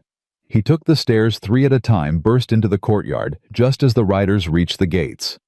"Close those gates," he shouted to the sentries. "Now." But it was too late. The riders were already inside, and Joshua recognized James Wallace in the lead. The man's face was twisted with rage and something worse, desperation. A desperate man was more dangerous than an angry one. "Where's Miller?" James's voice carried across the courtyard. "Where's that bastard Miller?" "Right here." Joshua stepped into view, rifle held loose but ready. "You're inside a federal fort, Wallace. You and your men need to leave, now." "Not without those documents." James dismounted, his hand hovering near his pistol. "You stole property that belongs to my family." "I stole evidence of your crimes. There's a difference." Marshal Harrison emerged from his office, 3 deputies flanking him. "Mr. Wallace, you're under arrest. Conspiracy, fraud, and accessory to murder. Your father, too. Warrants were issued an hour ago." James laughed, a harsh, broken sound. "Warrants from who?" "Every judge in Montana Territory answers to my father. You think some federal marshal can touch us?" "I'm not asking." Harrison nodded to his deputies. "Take him." That's when everything went to hell. One of James's men drew and fired in the same motion. The bullet caught a deputy in the shoulder, spun him around. Joshua's rifle came up automatically, training taking over. He fired once, twice. Two of James's hired guns went down. The courtyard erupted into chaos. Soldiers poured from the barracks. More gunfire. Someone screaming. Joshua lost sight of James in the confusion, pressed himself against a wall, tried to get a clear shot at anything that mattered. Then he saw Sarah. She was in the doorway of Harrison's office, frozen with fear, Tommy in her arms. Emma stood beside her, eyes wide with terror. They were completely exposed, and one of James's men had seen them. The gunman raised his pistol, aimed at Sarah, and Joshua didn't think. He just moved. He crossed 15 feet in maybe 2 seconds, slammed into Sarah, and the children drove them back through the doorway just as the bullet hit the doorframe where Sarah's head had been. Wood exploded into splinters. "Stay down." Joshua threw himself back out into the courtyard, brought his rifle up, found the gunman who'd shot at Sarah, fired. The man dropped, but James was gone, vanished in the chaos like smoke. The gunfight lasted maybe 3 minutes total, but it felt like hours. When the smoke cleared, 3 of James's men were dead or dying. The 4th had surrendered, but James himself had disappeared. "Spread out," Harrison ordered his men. "Find him. Lock down the fort." Joshua moved back to the office where Sarah huddled with the children. She was shaking, holding Tommy so tight the boy could barely breathe. "Are you hurt?" Joshua knelt beside them, checking for wounds even as he asked. No, we're..." Sarah's voice broke. "He tried to kill us. He looked right at me and tried to kill us." "I know." Joshua's hands were steady as he checked Emma, then Tommy. "No injuries. Just fear." "But he failed. You're safe." "Are we?" Sarah looked at him with eyes that had seen too much. "Are we really safe, Joshua? Or is this just going to keep happening?" Joshua had no good answer for that. So he just pulled her close, let her cry against his shoulder, while Emma held Tommy and Harrison's men, searched the fort for a man who'd already escaped. They found James's horse an hour later hidden behind the stables. He'd fled on foot into the surrounding wilderness. Smart move, harder to track, easier to disappear. "We'll find him," Harrison said, but Joshua could hear the doubt in his voice. Montana territory was vast. A man who knew the country could disappear for months. "What about Judge Wallace?" Joshua asked. "And Brennan? Already sent men to arrest them both. They should be in custody by noon." Harrison rubbed his face, suddenly looking exhausted. "This is going to be the biggest trial Montana's seen in 20 years. Federal prosecutors are already on their way from Washington. They want to make an example." "Good." Sarah had composed herself, though her eyes were still red. "They should pay for what they did. All of them." But paying for crimes meant a trial, and a trial meant testimony, and testimony meant staying in Montana territory until it was over. Could be months. Could be longer. That night, after the children were finally asleep, Sarah found Joshua on the roof of the barracks. He'd taken to keeping watch from up there, rifle across his lap, eyes scanning the darkness beyond the fort walls. "You can't stay up here forever," she said, climbing up to sit beside him. "Can until James is caught. Harrison says that could take weeks." "Then I'll be up here weeks." Sarah was quiet for a moment, looking out at the same darkness he watched. "Back at Gettysburg, after you were well enough to leave the hospital, you told me something. Do you remember?" "I told you a lot of things. I was half crazy with fever. You said the war had taught you that the only thing that mattered was being there when people needed you. That everything else, rank, reputation, even victory, was just noise." Sarah turned to look at him. "You said the only sin that mattered was absence." Joshua remembered. He'd been 23 years old and still believed the world made sense. "I was wrong," he said quietly. "Being there isn't enough. I was there when my wife got sick, watched her die over 3 days, watched my son die in her arms. Being there just meant I got to see it happen, meant I got to fail in person. You didn't fail them, Joshua. I couldn't save them. Some things can't be saved. Some things just happen, and all we can do is bear witness. Sarah's hand found his in the darkness. But you saved us. Tommy would be dead by now if you hadn't come. Emma too, probably. And me. We'd all be dead or broken or worse. You were there, and it mattered. Joshua wanted to argue, wanted to explain that saving them didn't erase failing his family. But her hand was warm in his, and the words stuck in his throat.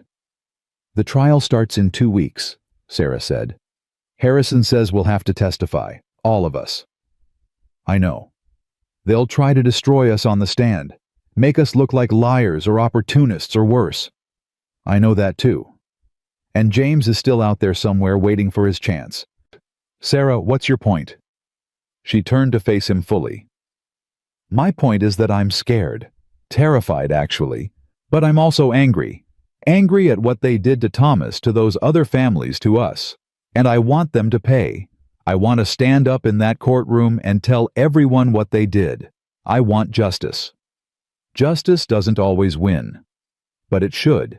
And someone has to fight for it. Even when it's hard. Even when it's dangerous. She squeezed his hand. Thomas tried to fight alone, and they killed him for it. But we're not alone. We have each other. We have the truth. We have you. Joshua looked at her. This woman who'd buried her husband, nearly lost her children, survived hell, and still had the courage to demand justice instead of just survival. Something in his chest tightened. All right, he said. We fight, all the way to the end. Sarah smiled, and for the first time in days, it reached her eyes. Thank you. They sat together in the darkness, keeping watch until the sky began to lighten with dawn. The next 2 weeks passed in a strange kind of limbo.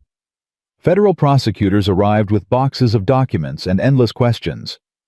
Sarah and Joshua spent hours going over their testimony, preparing for every possible attack the defense might make. Emma was questioned too, though more gently. Even Tommy had to give a statement about what he'd seen and heard. Doc Abernathy arrived with other witnesses, the 3 families from the railroad route, the surveyor who'd been beaten miners who'd worked with Thomas Bennett. Each had their own story of threats, intimidation, and stolen land. Judge Wallace was brought in under guard, his face a mask of controlled rage. Marcus Brennan came 2 days later, already lawyered up with 3 attorneys from back east. Both men maintained their innocence, claimed everything was legitimate business. James Wallace remained at large. On the morning the trial began, Joshua woke to find Sarah already dressed, standing at the window of their room in the fort's guest quarters. She wore the only good dress she owned, plain blue calico, but clean and pressed. You don't have to do this, Joshua said. I can testify. The others can testify. You could stay here with the children. Yes, I do have to do this. Sarah didn't turn from the window. Thomas died because he tried to expose these men. If I don't testify, if I don't tell the truth about what they did, then he died for nothing. Sarah. I'm going, Joshua. You can come with me or not, but I'm going. So they went. The trial was held in Fort Benton's largest building, converted into a makeshift courtroom. Federal Judge Montgomery presided, a stern man from Philadelphia, with no connections to Montana Territory, and therefore no reason to fear the Wallace name. The prosecution laid out its case methodically. Documents proving the conspiracy between Wallace and Brennan. Testimony from the surveyor about being beaten. Statements from families who'd been threatened. Thomas Bennett's journal read aloud in court, each entry another nail in the coffin. Then it was Sarah's turn to testify. Joshua watched her take the stand, watched her place her hand on the Bible and swear to tell the truth. She looked small up there, fragile. But when she began speaking, her voice was steady.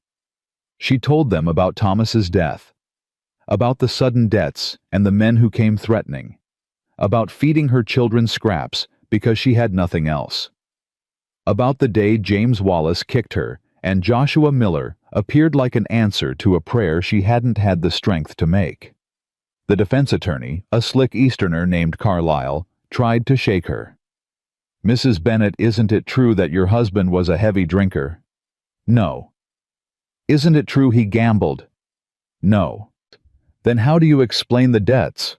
They were invented, created to justify stealing our land. That's a serious accusation. It's the truth. Sarah's voice didn't waver.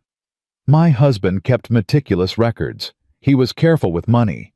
Those debts didn't exist until after he started asking questions about the railroad route. Carlyle tried another angle. Mrs. Bennet, you're currently living with Mr. Joshua Miller. Are you not? I'm staying in his cabin with my children. He offered us shelter when we had nowhere else to go. How convenient. A widow with 2 children, a handsome stranger. Objection. The prosecutor was on his feet. Counsel is implying. I'm implying nothing, Carlyle said smoothly. I'm simply establishing that Mrs. Bennet has a personal interest in supporting Mr. Miller's version of events. Judge Montgomery frowned. Make your point, Mr. Carlyle. My point, Your Honor, is that Mrs. Bennet's testimony may be colored by gratitude or even affection for the man who rescued her. She has every reason to support his narrative regardless of its truth. Sarah's hands clenched in her lap. Are you suggesting I'm lying? I'm suggesting your perspective may be compromised. My perspective, Sarah said, her voice rising, is that these men killed my husband, tried to steal my land, and would have let my children freeze to death rather than admit what they'd done. My perspective is that you're sitting there in your expensive suit defending murderers and thieves because they pay you well enough not to care about the truth. So yes, Mr. Carlyle, my perspective is compromised. By facts, by evidence, by the truth. The courtroom erupted in whispers. Judge Montgomery banged his gavel. That's enough. Mrs. Bennet, you're dismissed. Mr. Carlyle, watch your tone with this witness. Sarah stepped down her legs, shaking so badly she could barely walk. Joshua met her at the gate, offered his arm. She took it gratefully. You did good, he whispered. I wanted to hit him. I know, so did I. Over the next 3 days, more witnesses testified. The prosecution built its case brick by brick until the evidence was overwhelming. Even Carlyle's skilled cross-examination couldn't shake the fundamental truth Judge Wallace and Marcus Brennan had conspired to steal land through fraud and intimidation, and Thomas Bennet had died because he'd tried to stop them. On the 4th day, Joshua took the stand. He kept his testimony simple, factual. What he'd seen, what he'd heard, what he'd found in the warehouse. He didn't embellish, didn't need to. The truth was damning enough. Carlyle tried to attack his credibility. Mr. Miller, you were a marshal once. Why did you resign? Personal reasons. Can you be more specific? No. Isn't it true you resigned under suspicion of dereliction of duty? Joshua's jaw tightened. I resigned because my family died while I was working. I couldn't do the job anymore. Nothing was ever proven because there was nothing to prove. Yet you abandoned your post. I resigned properly through the appropriate channels. My resignation was accepted. There was no investigation, no charges. You're implying something that doesn't exist. Carlyle changed tactics. Mr. Miller, you've developed quite a close relationship with Mrs. Bennet, haven't you? I offered her and her children shelter. That's all. That's all. You've been living together for nearly a month now. In separate rooms with her children present. What exactly are you suggesting? I'm suggesting that your testimony might be motivated by factors other than truth. Affection, perhaps, or a desire to play the hero. My testimony.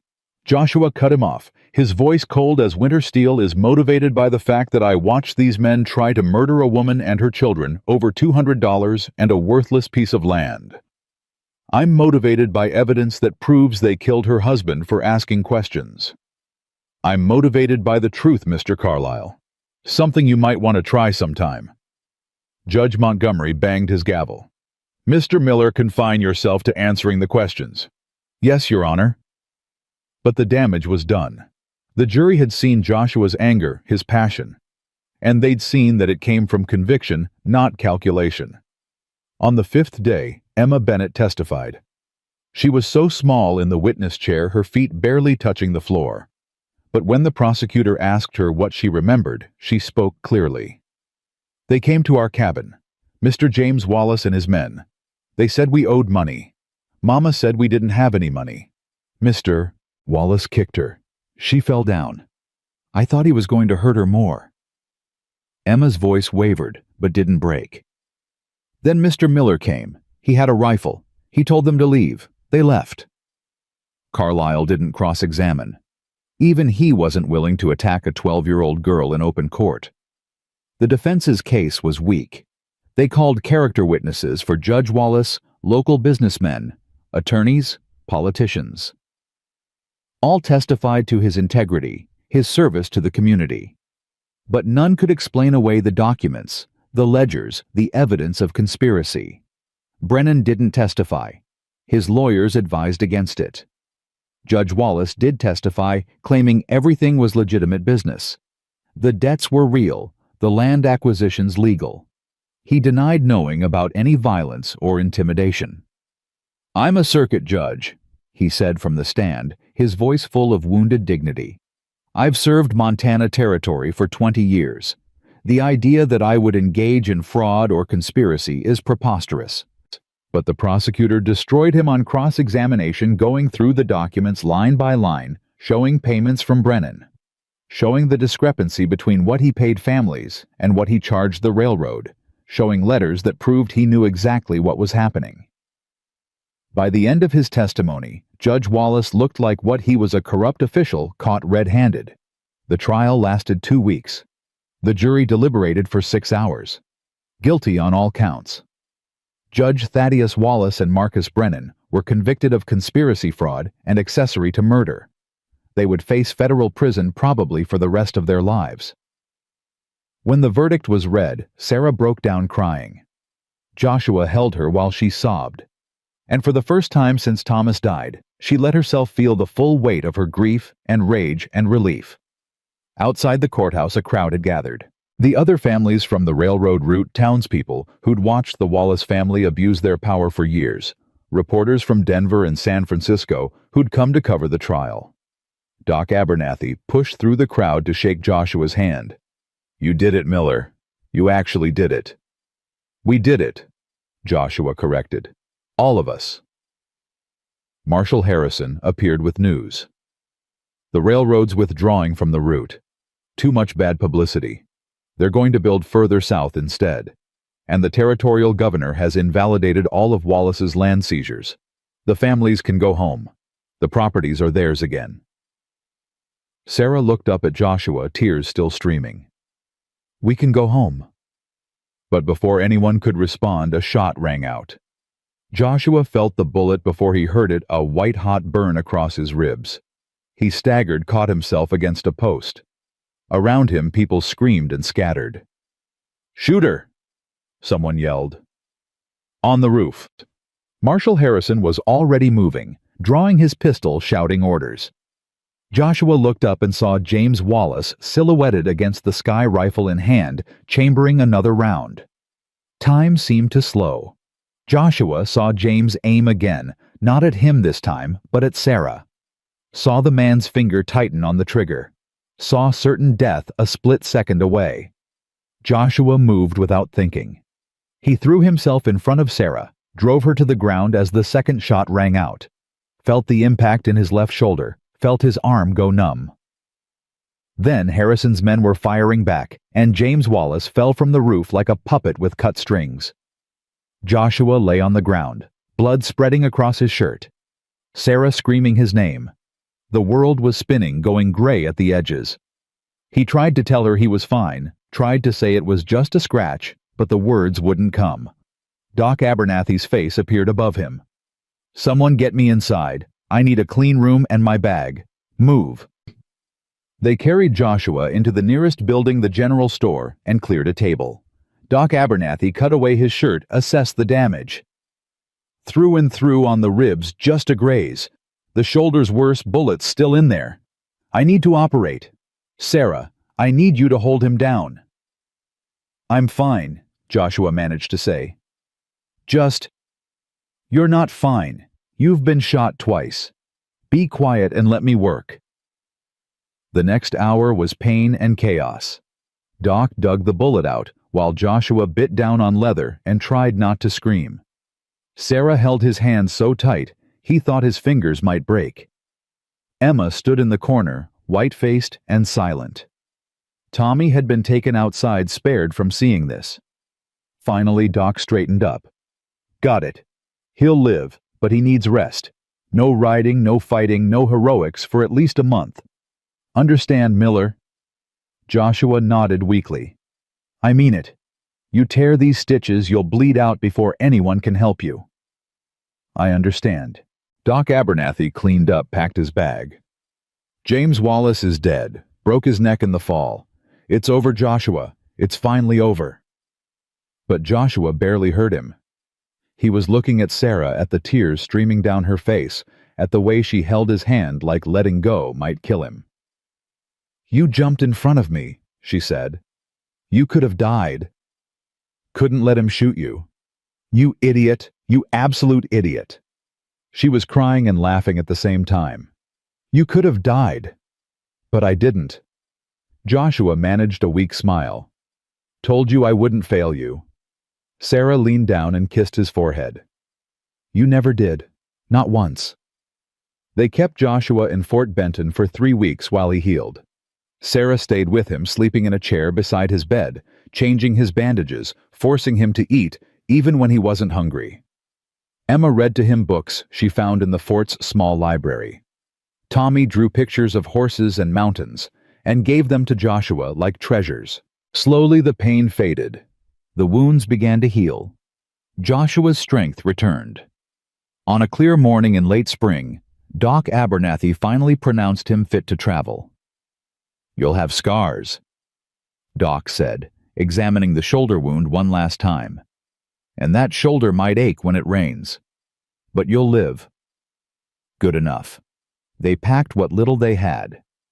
The territorial governor had sent a letter with official apologies and a payment compensation for what they'd endured. It wasn't much, but it was enough to start over. Marshal Harrison saw them off at the gates. You ever want your badge back, Miller, you let me know. Montana could use more lawmen like you. I'm done with that life, Joshua said. Time for something different. They rode out of Fort Benton on a morning bright with promise. 4 people who'd survived hell together heading home to a ranch in the mountains. Sarah and Emma on one horse, Joshua and Tommy on another. The mountains rose ahead of them, snow-capped and eternal. What happens now? Emma asked as they rode. Joshua looked at Sarah, saw her smile, and felt something in his chest finally unknot something that had been tight for 3 years. Now we build something new, he said. Now we live. And for the first time in longer than he could remember, Joshua Miller believed it. The ranch looked different when they returned. Spring had come to the mountains while they'd been gone, melting the snow and turning everything green. Joshua's cabin stood solid against the tree-lined smoke rising from the chimney. Someone had kept the fire going in their absence. They found out who when Doc Abernathy emerged from the door, wiping his hands on a towel. Figured you'd be back eventually, Doc said, grinning. Been keeping the place warm. Hope you don't mind. Mind? Joshua dismounted carefully, his shoulders still tender. I'm grateful. Well, you've got more to be grateful for. Come see. Doc led them around back, and Joshua stopped in his tracks. His small ranch had transformed. New fences marked out pastures. A chicken coop stood where there'd been nothing before. Someone had repaired the barn roof and added a lean-to for storage. 3 horses grazed in the field, not Joshua's horses, but healthy animals that looked ready for work. What is all this? Sarah asked Tommy, still in her arms. The other families from the railroad route, Doc explained. The Johnsons, the Krugers, the Mendozas. Once they got their land back, they wanted to do something for you, for both of you. So they've been coming by in shifts fixing things up. Building. Preparing. Preparing for what? Joshua's voice was rough with emotion he couldn't quite name. For what comes next? Doc pulled a folded paper from his pocket. This came from the territorial governor, official grant. He's opening up the land that was supposed to go to the railroad, all 15 properties, plus the connecting parcels. Any family willing to work it can claim 160 acres, free and clear. Sarah's hand found Joshua's. That's homestead land. More than that. It's a chance to build something real, a community. Town maybe if enough people come. Doc looked at them both. Governor wants you two to oversee it. Says Montana needs more people who'll fight for what's right instead of just what's profitable. Joshua looked at Sarah, saw hope and fear warring in her eyes. That's a big ask. It is, Doc agreed. But you'd be good at it. Both of you. You've already proven you can stand up to power. Imagine what you could do with it. That night, after the children were asleep, and Doc had ridden back to town, Joshua and Sarah sat on the porch, passing a cup of coffee between them. What do you think? Sarah asked finally. About the governor's offer. About all of it. Building a community. More people coming. Everything changing. Joshua was quiet for a long moment, listening to the night sounds, owls in the pines, wind in the grass, the creek running somewhere below the cabin. 3 years ago, he said finally, I came here to die. Not physically maybe, but in every way that mattered. I wanted silence and isolation, and nothing that could hurt me again. He turned to look at her. Then you came, and Tommy and Emma, and suddenly I had reasons to be alive again, reasons to fight. Is that a yes? It's a yes to whatever you want, Sarah. You want to build a community here, we'll build it. You want to move to Helena and start fresh somewhere no one knows us, we'll do that. You want to take the children and go back east away from all this. I want to stay. Sarah's voice was firm. I want to stay here with you and build something good. Something Thomas would have wanted. Something our children can grow up in without fear. Joshua nodded slowly. Then that's what we'll do. Just like that. Just like that. Sarah smiled, but it faded quickly. Joshua, there's something I need to ask you. Something I've been afraid to ask. Ask it. What are we? You and me.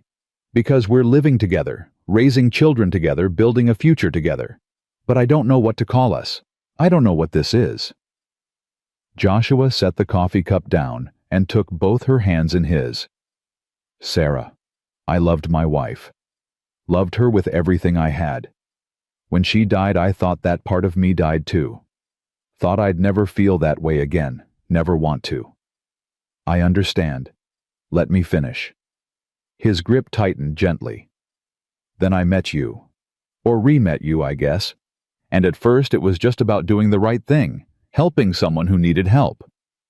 But somewhere along the way, maybe in that blizzard, maybe during the trial, maybe just sitting here on this porch, something changed. I started feeling things I thought were gone forever. What kind of things? Hope, purpose, the idea that maybe I deserved a second chance. Joshua pulled her closer. Sarah, I'm not good with words. Never have been. But if you're asking what we are, what I want us to be, then, yes. Sarah interrupted, tears streaming down her face. Whatever you're about to say, yes. Joshua laughed, the sound rusty but real. You don't even know what I was going to say. Doesn't matter. The answer's still yes. He kissed her, then gentle and careful like she might break. She kissed him back, like she was claiming something she'd almost lost. When they finally pulled apart, both were crying. We should probably tell the children, Sarah said, wiping her eyes. They already know. Emma asked me last week if I was going to marry you. What did you tell her? I told her I was waiting for her mother to ask me. Sarah laughed, punched his good shoulder lightly. That's not how it works. Isn't it? You're the one who kept asking what we were. All right, fine. Sarah stood up, pulled him to his feet. "Joshua Miller, will you marry me and help me raise these children and build this community and probably drive me crazy for the next 40 years?" Sarah Bennett, "I will." They married 3 weeks later in a ceremony Doc Abernathy officiated, since the nearest preacher was 2 days' ride away. Emma cried happy tears. Tommy asked if this meant Joshua was his new papa. Joshua said yes, his voice breaking on the word. The other families came: the Johnsons with their 3 boys, the Krugers with their twin daughters, the Mendozas with their grandmother, who barely spoke English but smiled at everyone. They brought food and gifts and promises to help build. Sheriff Thompson came too, hat in hand, looking uncomfortable.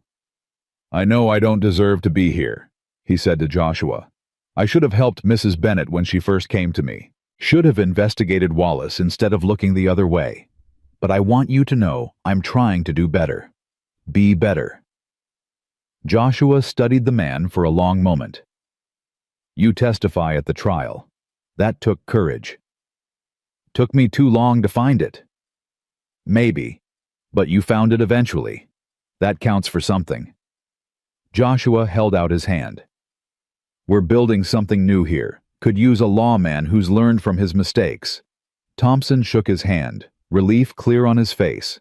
"I'll do right by you, I swear it." The weeks that followed were a blur of activity. More families arrived, drawn by the promise of free land and a fresh start. Some were miners who'd lost their claims. Others were farmers fleeing drought in Kansas. A few were simply drifters looking for a place to belong. Joshua and Sarah became the unofficial leaders, settling disputes, organizing work parties, making decisions about where to build what. It wasn't a role Joshua had wanted, but it was one he'd grown into without realizing. One morning, a wagon appeared on the road carrying a thin man in his 50s and 3 teenage children. "Name's Robert Hendricks," the man introduced himself. "Used to be a school teacher back in Missouri. Heard you folks were building a town. Figured you might need someone to teach the children." Sarah's face lit up. "A school? Joshua, we could have a real school." "Can you pay?" Hendricks asked.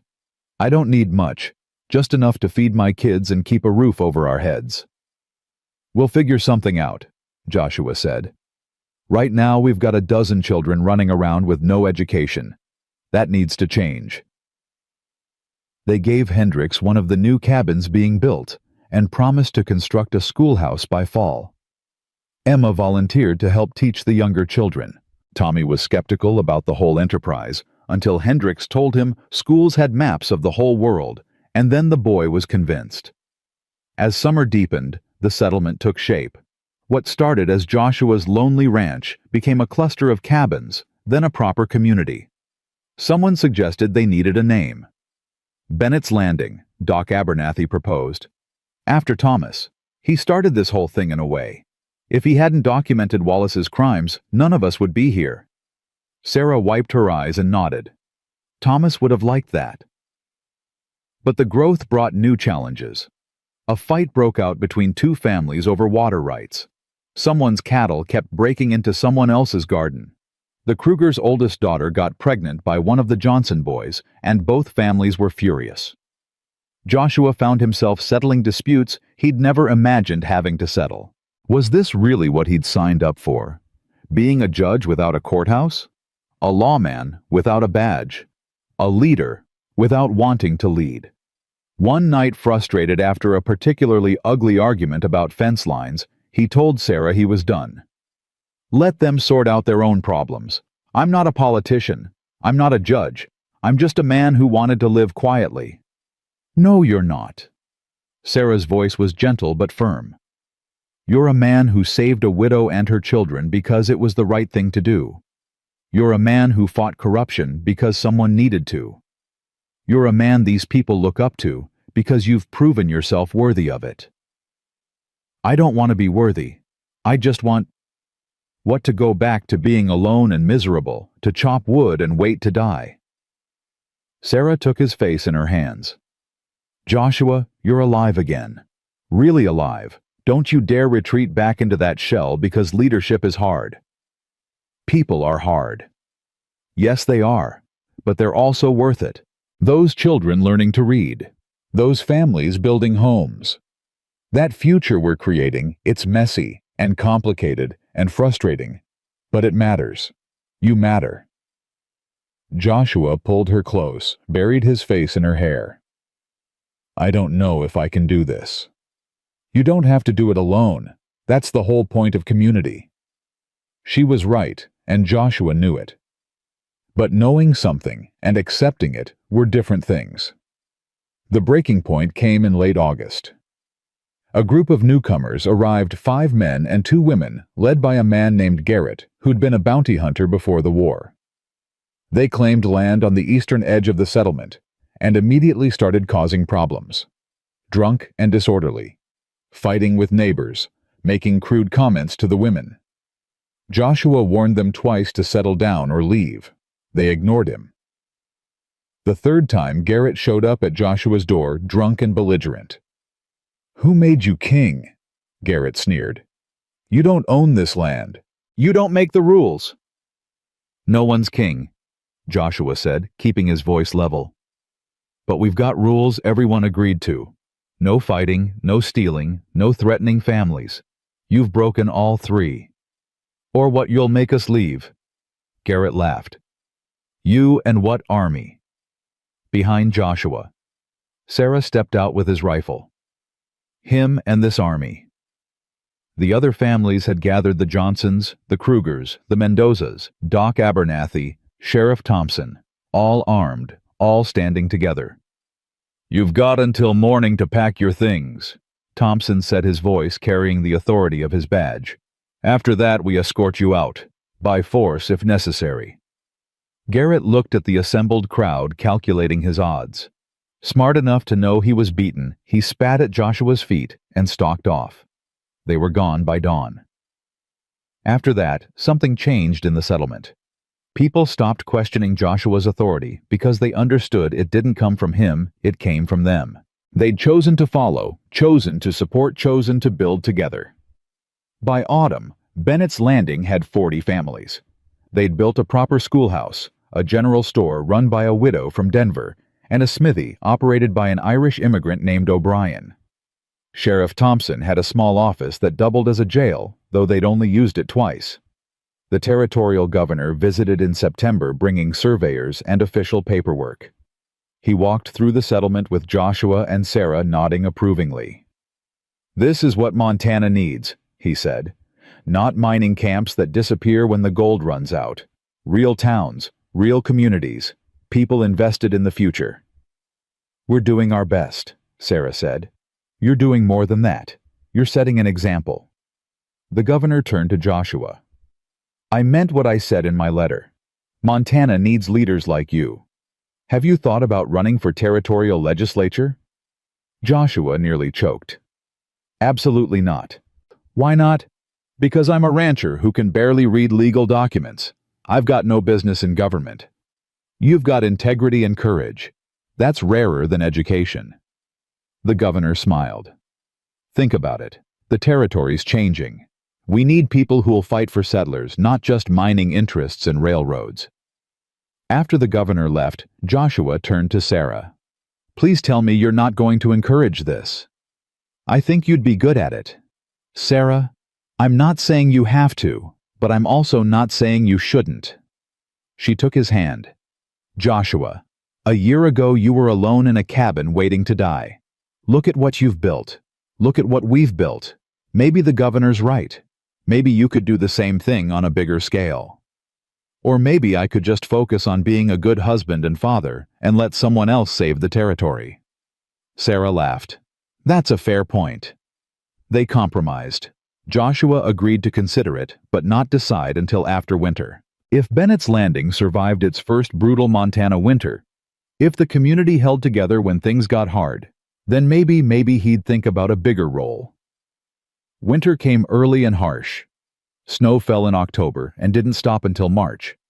They lost 2 families who couldn't handle the isolation and cold, but the others pulled together, sharing food, fuel, and warmth. The schoolhouse became a gathering place where people told stories and sang songs and remembered they weren't alone. Tommy's breathing stayed strong through the winter. The medicine from Denver had arrived in November, and Doc Abernathy administered it faithfully. The boy still wheezed on bad days, but nothing like before. Emma turned 13 and started helping Hendrix teach the younger children. She had a gift for it, patient and clear in her explanations. Sarah watched her daughter bloom with pride, so fierce it hurt. On a February night, when the snow was too deep to travel and the wind howled like wolves, Sarah went into labor.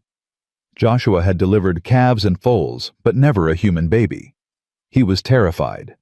Doc Abernathy was snowed in at the Kruger place 2 miles away and unreachable in the storm. "You can do this," Sarah told him between contractions. "Joshua, look at me. You can do this." "I don't know what I'm doing?" "Neither do I. It's my first time giving birth." Sarah managed a pained laugh. "We'll figure it out together." Emma boiled water. Tommy stayed out of the way but kept watch at the window, as if willing Doc Abernathy to appear through the storm. Joshua held Sarah's hand and tried to remember everything his mother had told him about birthing back when he was a boy on a farm in Ohio. The labor lasted 8 hours. Just before dawn, when Joshua was certain something had gone terribly wrong, Sarah gave one final push, and a baby's cry filled the cabin. A girl, small but healthy, with Sarah's dark hair and lungs that worked perfectly. Joshua wrapped her in a clean blanket, his hands shaking so badly he could barely tie the knot. When he placed the baby in Sarah's arms, he saw tears streaming down her face. "She's perfect," Sarah whispered. "Joshua, she's perfect." Emma and Tommy crowded close, staring at their new sister with wonder. The baby yawned, opened her eyes, and seemed to look directly at Joshua. Something in his chest cracked open, something that had been frozen since he'd buried his son 3 years ago. He was a father again. Not a replacement for what he'd lost, but something new and precious and terrifying. "What should we name her?" Sarah asked. Joshua thought of his wife dead these 3 years. Thought of how she'd wanted a daughter, had picked out names before she got sick. Grace. She'd wanted to name a daughter Grace. "Grace," he said softly, "if that's all right with you." Sarah smiled through her tears. "Grace Bennett Miller. It's perfect."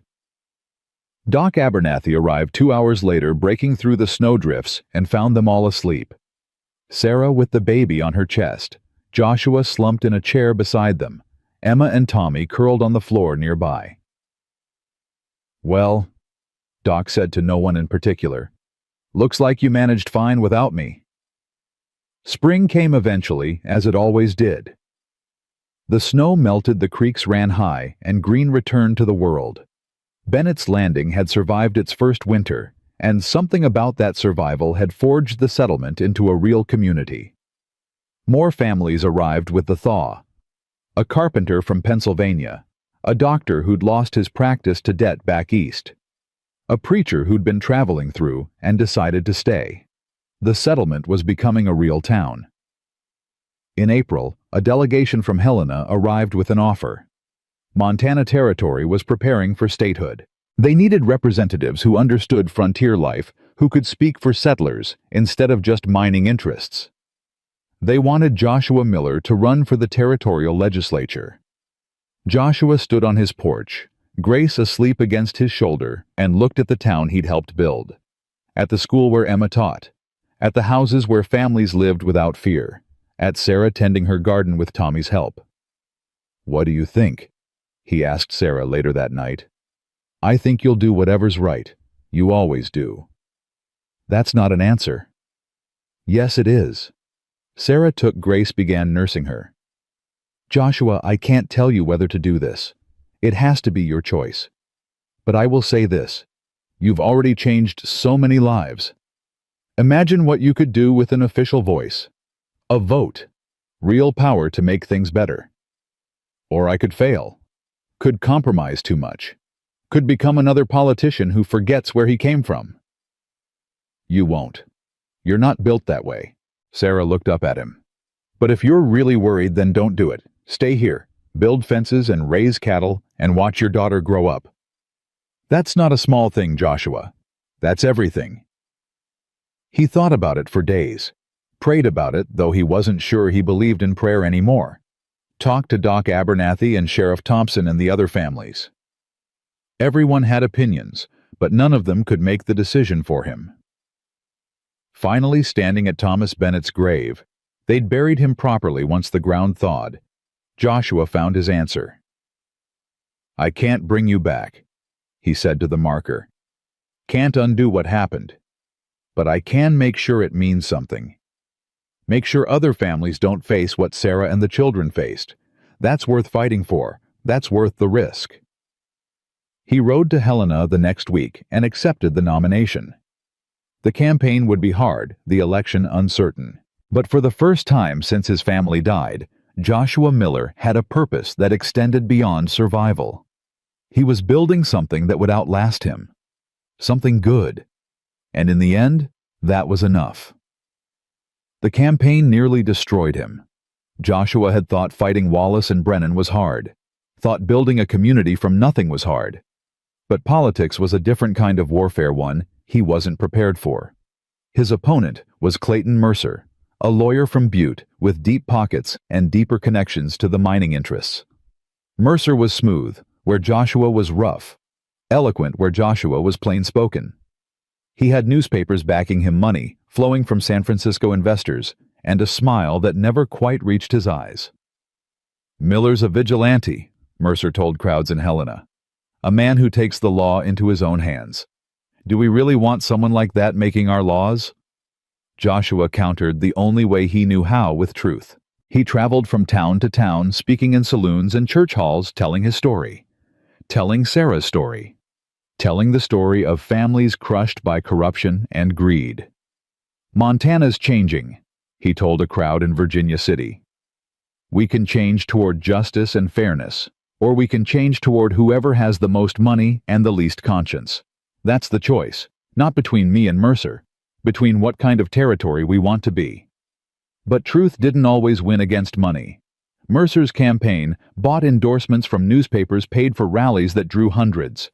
They dug into Joshua's past, found the story about his resignation as Marshall twisted it into a narrative about a man who abandoned his duty.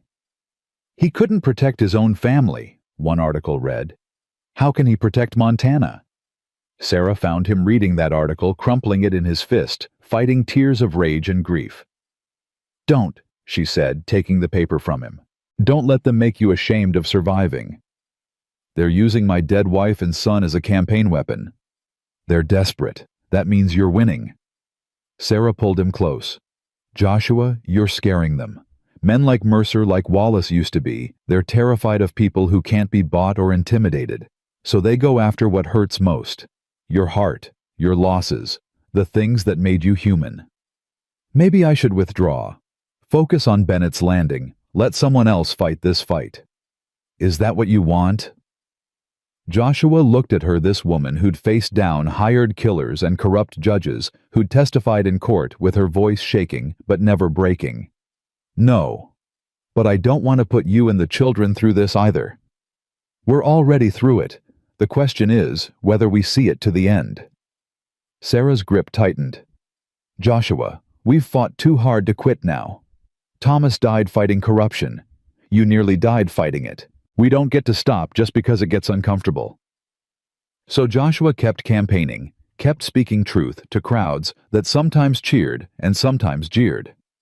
Sarah traveled with him when she could, Grace strapped to her chest, telling her own story about what happened when power went unchecked. Emma and Tommy stayed in Bennett's Landing with Doc Abernathy, and every night Joshua felt the guilt of being an absent father. He'd promised himself after losing his first family that he'd never prioritize work over family again. Yet here he was doing exactly that. "It's temporary," Sarah reminded him during a rare night together. "A few months of absence for a lifetime of change. The children understand." "Do they?" "Emma does. She told me she's proud of you, said you're fighting for people who can't fight for themselves just like you fought for us." "And Tommy?" Sarah smiled sadly. "Tommy misses you," But he also drew a picture of you standing in front of a big building labeled Territory House. He knows what you're doing matters. The election was set for November. By October, the campaign had become brutal. Mercer's people spread rumors that Joshua was secretly working for competing mining interests, that he'd taken bribes, that his marriage to Sarah was a scandal because they'd been living together before they wed. She was a widow and he was unmarried. One newspaper editorial sneered, "Living together alone in the wilderness. One wonders what really transpired before their hasty marriage." That one sent Sarah into a cold fury Joshua had never seen before. She wrote a response and paid to have it published in every newspaper that would print it. "Mr. Mercer's campaign questions my virtue and my husband's honor because they cannot question his record or his character. They imply impropriety because they cannot prove corruption. They attack a family because they cannot defeat ideas. To anyone reading this who has ever been desperate, ever been alone, ever been saved by someone's unexpected kindness, you know the truth. Decency exists, honor exists, and it terrifies men like Clayton Mercer because they cannot buy it, cannot control it, cannot understand it." The letter caused a firestorm. Half the territory praised her courage. The other half condemned her audacity, a woman speaking publicly about politics, about her own reputation. Improper, unseemly, unladylike. Sarah didn't care. She started speaking at Joshua's rallies, telling her story, answering attacks directly. Women came to hear her in numbers that surprised everyone, including Sarah herself. "We don't have the vote," one woman told Sarah after a speech. "But our husbands do, and they listen to us more than they admit." 3 weeks before the election disaster struck, a fire swept through Bennett's Landing schoolhouse, destroying it completely. No one was injured.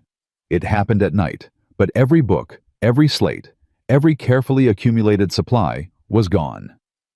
Mercer's campaign immediately blamed Joshua. He's so focused on political ambition, he neglected his own community. The people of Bennett's Landing are suffering while Miller campaigns. Joshua wanted to abandon the campaign immediately, ride home, rebuild. But Sheriff Thompson sent a telegram that changed his mind. "Fire wasn't accidental. Found kerosene cans. This was arson. Don't come home. That's what they want you, distracted, discouraged, defeated. We'll rebuild. You finish what you started." The next day, donations started arriving in Bennett's Landing. Lumber from sympathetic merchants, books from teachers across the territory, money from families who'd heard Sarah's story and wanted to help. Within a week, they had enough supplies to rebuild twice over.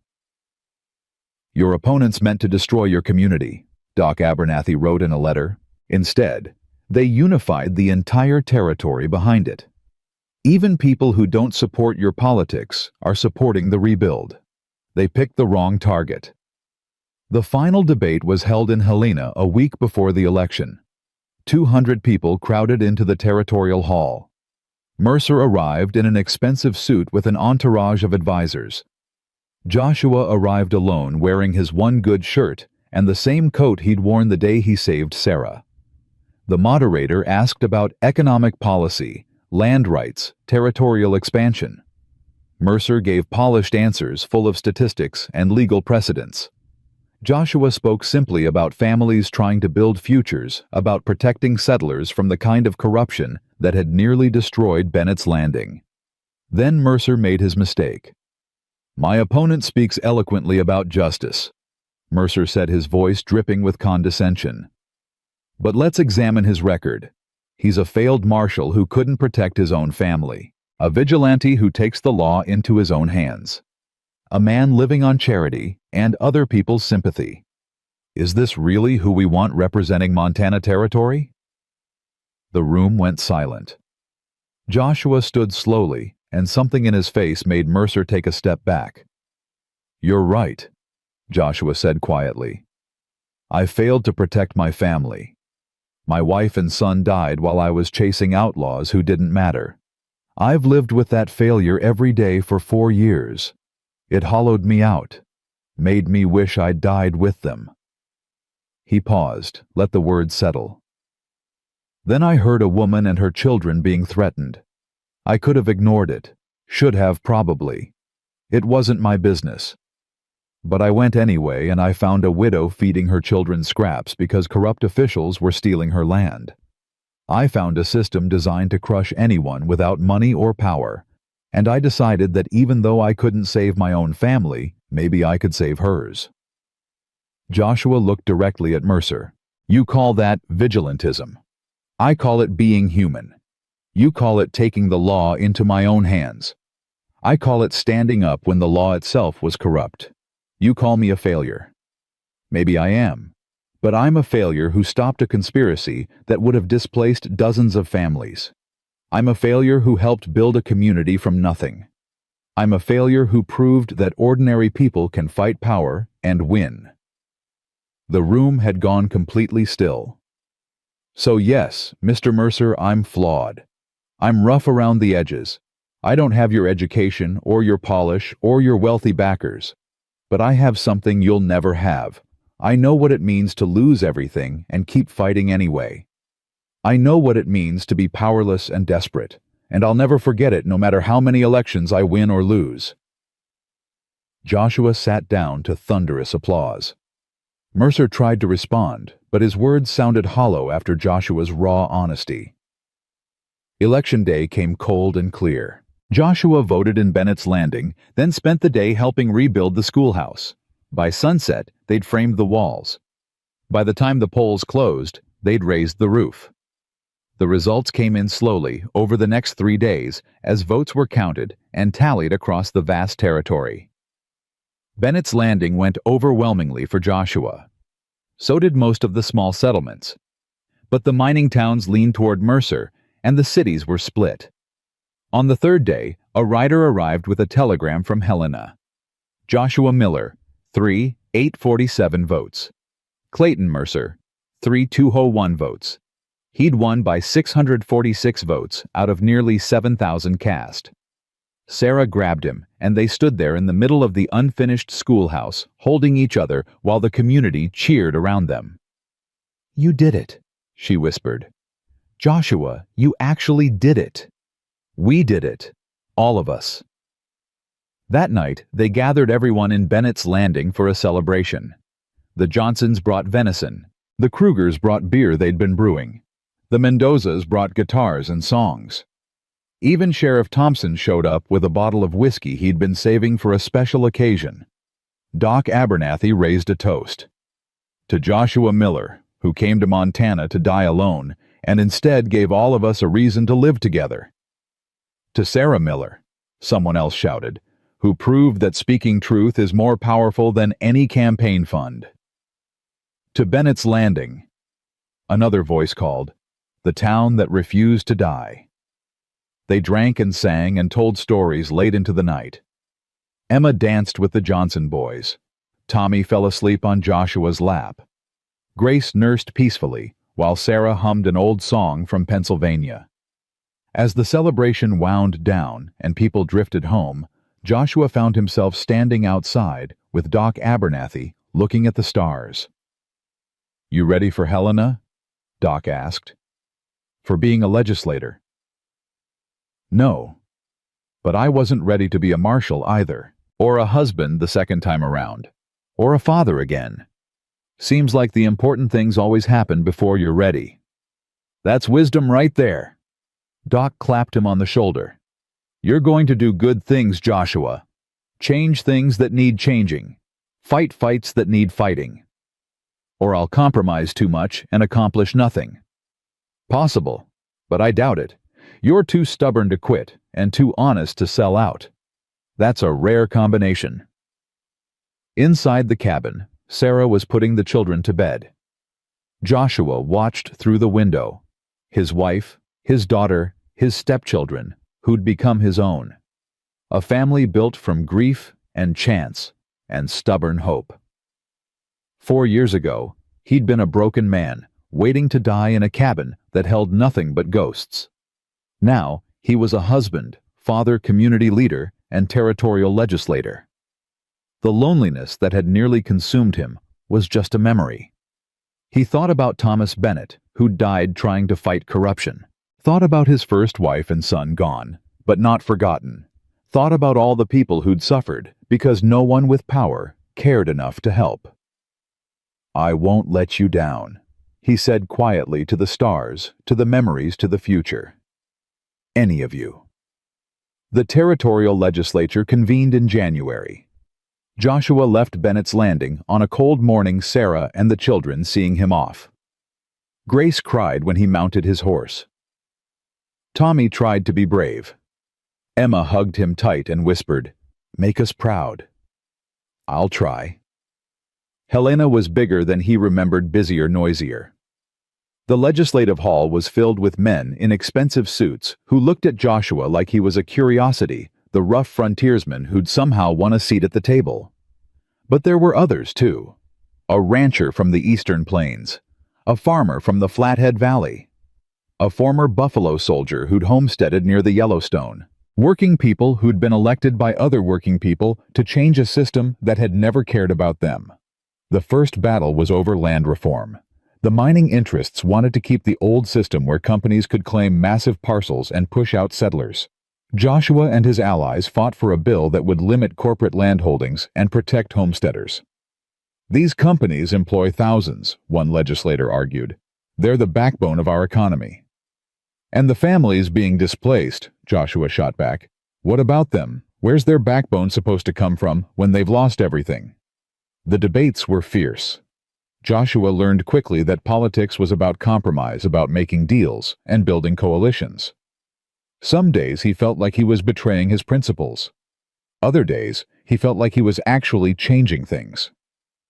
They passed a watered-down land reform bill that did less than Joshua wanted, but more than the corporations feared. It wasn't victory, but it wasn't defeat either.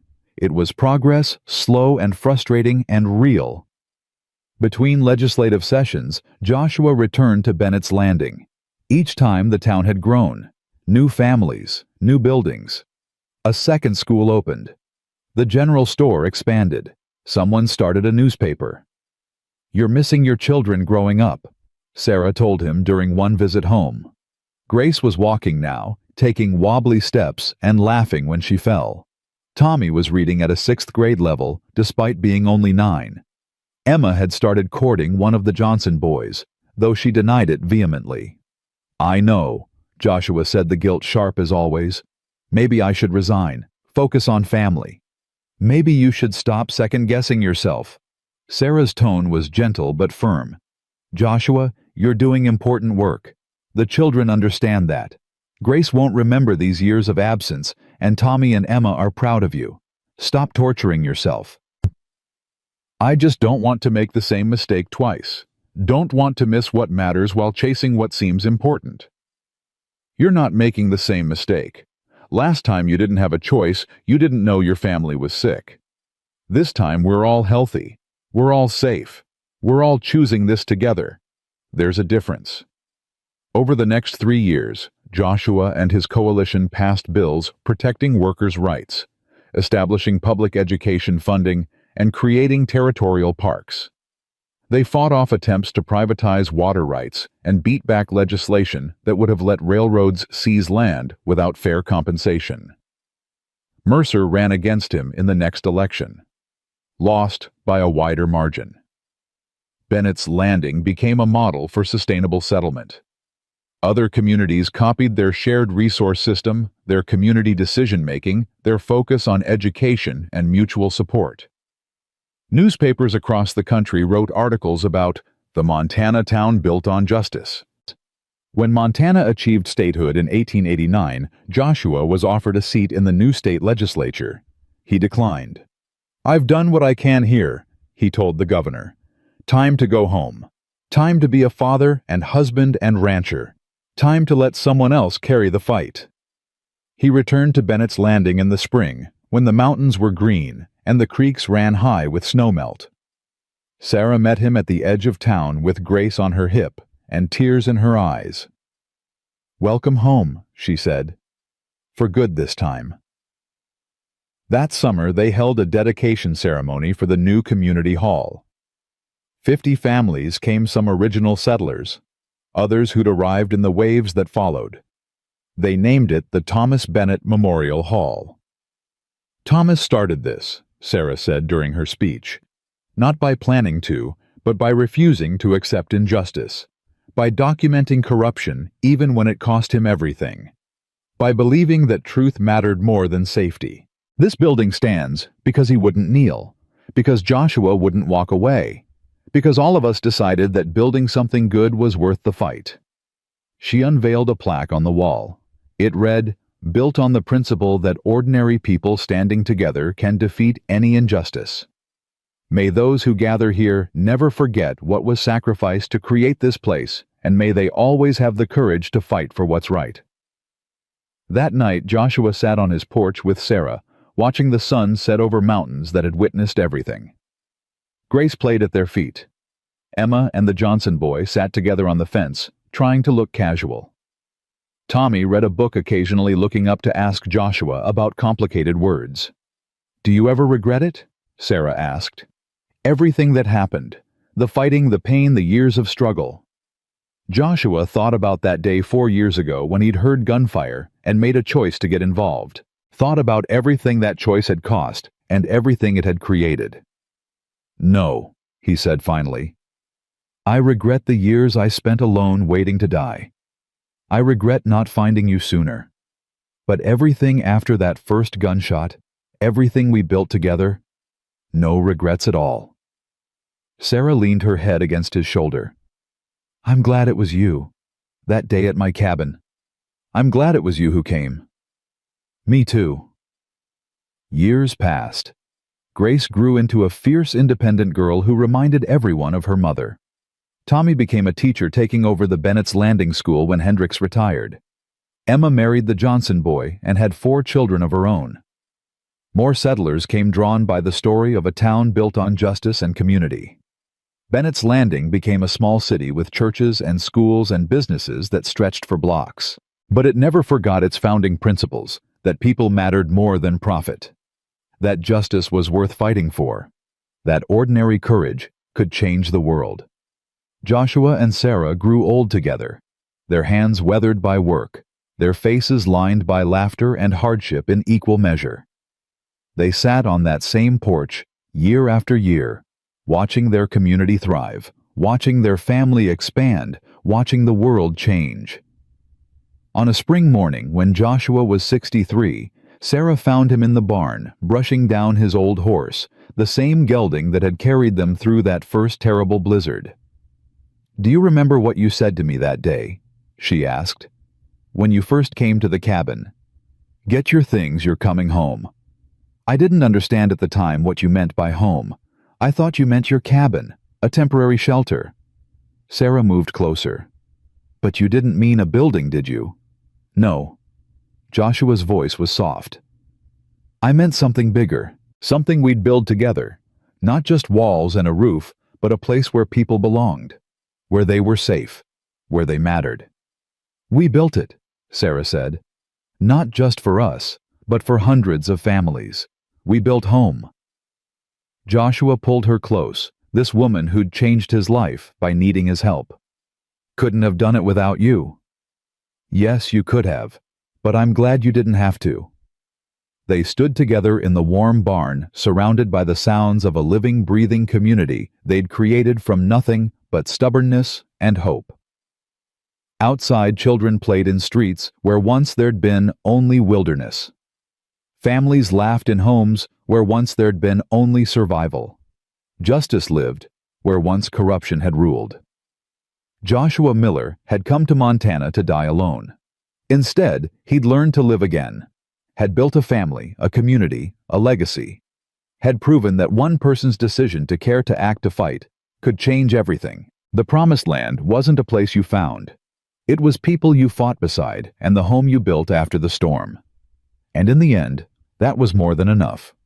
It was everything.